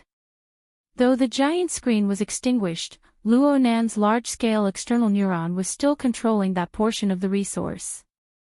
It transmitted effective information through the heavily chained crow and transferred it to his cranial nerves. The scene was directly mapped onto his retina. As long as Luo Nan's energy was enough to support the existence of the heavily chained crow, this electronic map would not lose its effectiveness no matter how far the distance was. Of course, without the heavily chained crow to guide the wraith sign, and without the risk of his soul leaving his body, he had become blind in this darkness. He needed a source of light. Xie Junping had already understood the ruthlessness of the defense system from the bracelet. He was completely confused at this time. If it's not a secret passage, how did it open? It should be the original design of the builder. All the portals along the route we took were controlled by an independent power source. The people who modified it later obviously didn't notice this. Why is it so troublesome? Xie Junping shook the beam of light from his bracelet and looked around. Sure enough, he saw that there were public places like corridors along the way. Occasionally, he had to pass through one or two rooms, but there was no need to hide. It's probably a hobby. Luo Nan's brain incessantly flashed with the elevation and floor plan of gear. The tight structure and the peculiar design made him gasp in admiration at every moment. The layout of the entire building seemed to transform into a machine that could be activated at any time to process some product. Right now, he and Xie Junping were shuttling back and forth between the components of gear, carrying out a marvelous tour. With the external neuron controlling them, Luo Nan and Xie Junping were completely green all the way. They didn't encounter any obstacles. After passing through the stairs of the safety passageway, the two should have gone from the 4th underground floor to the 2nd underground floor. Though this place was still within the scope of the laboratory, it was clearly a public activity area. They swept past the beam of light, and they even saw a bar counter, a sofa, and so on used for resting. What a weirdo. Xie Junping finally put an end to his conjecture regarding the secret passage. He once again greeted the strange hobby of the builder. In any case, Xie Junping's state of mind grew more and more relaxed as they walked through the darkness because of this weirdo. He also dared to carry out his duty as a lamplighter. He took the initiative to go to the front and illuminate the place. If there really was some sort of secret passage placed in front of him, it would be debatable whether or not he would have the guts to make his way through. Hey, where do we go up ahead? Xie Junping's beam of light swept across a wall. It followed the wall, and the outline of the resting area retracted in an arc. It seemed to be the end. Before Luo Nan could respond, the beam of light suddenly swept across a signboard. it immediately locked onto the signboard. Xie Junping stood still in a single step and fiercely slapped his thigh. I know where this is. Luo Nan followed the beam of light and looked over.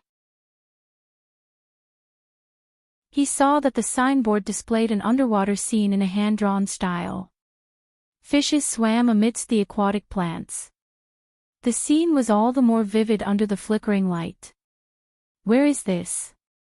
The Sandbar Waterway. It's a very famous scenic spot in Gear. From here.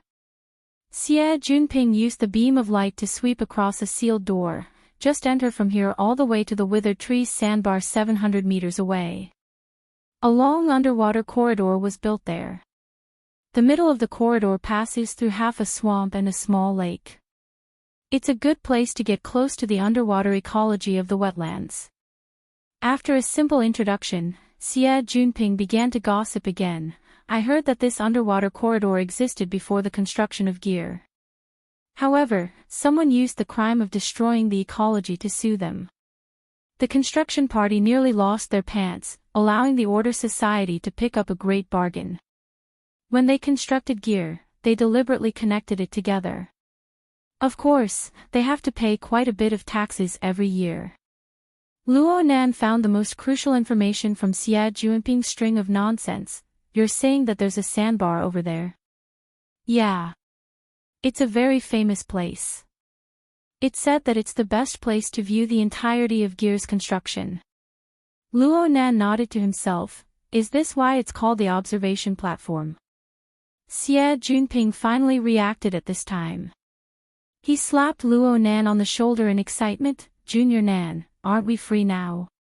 We just need to get to the sandbar. F***ck the signal. F***ck. Xie Junping suddenly cursed again. Luo Nan was baffled. What's wrong now? It seems bad.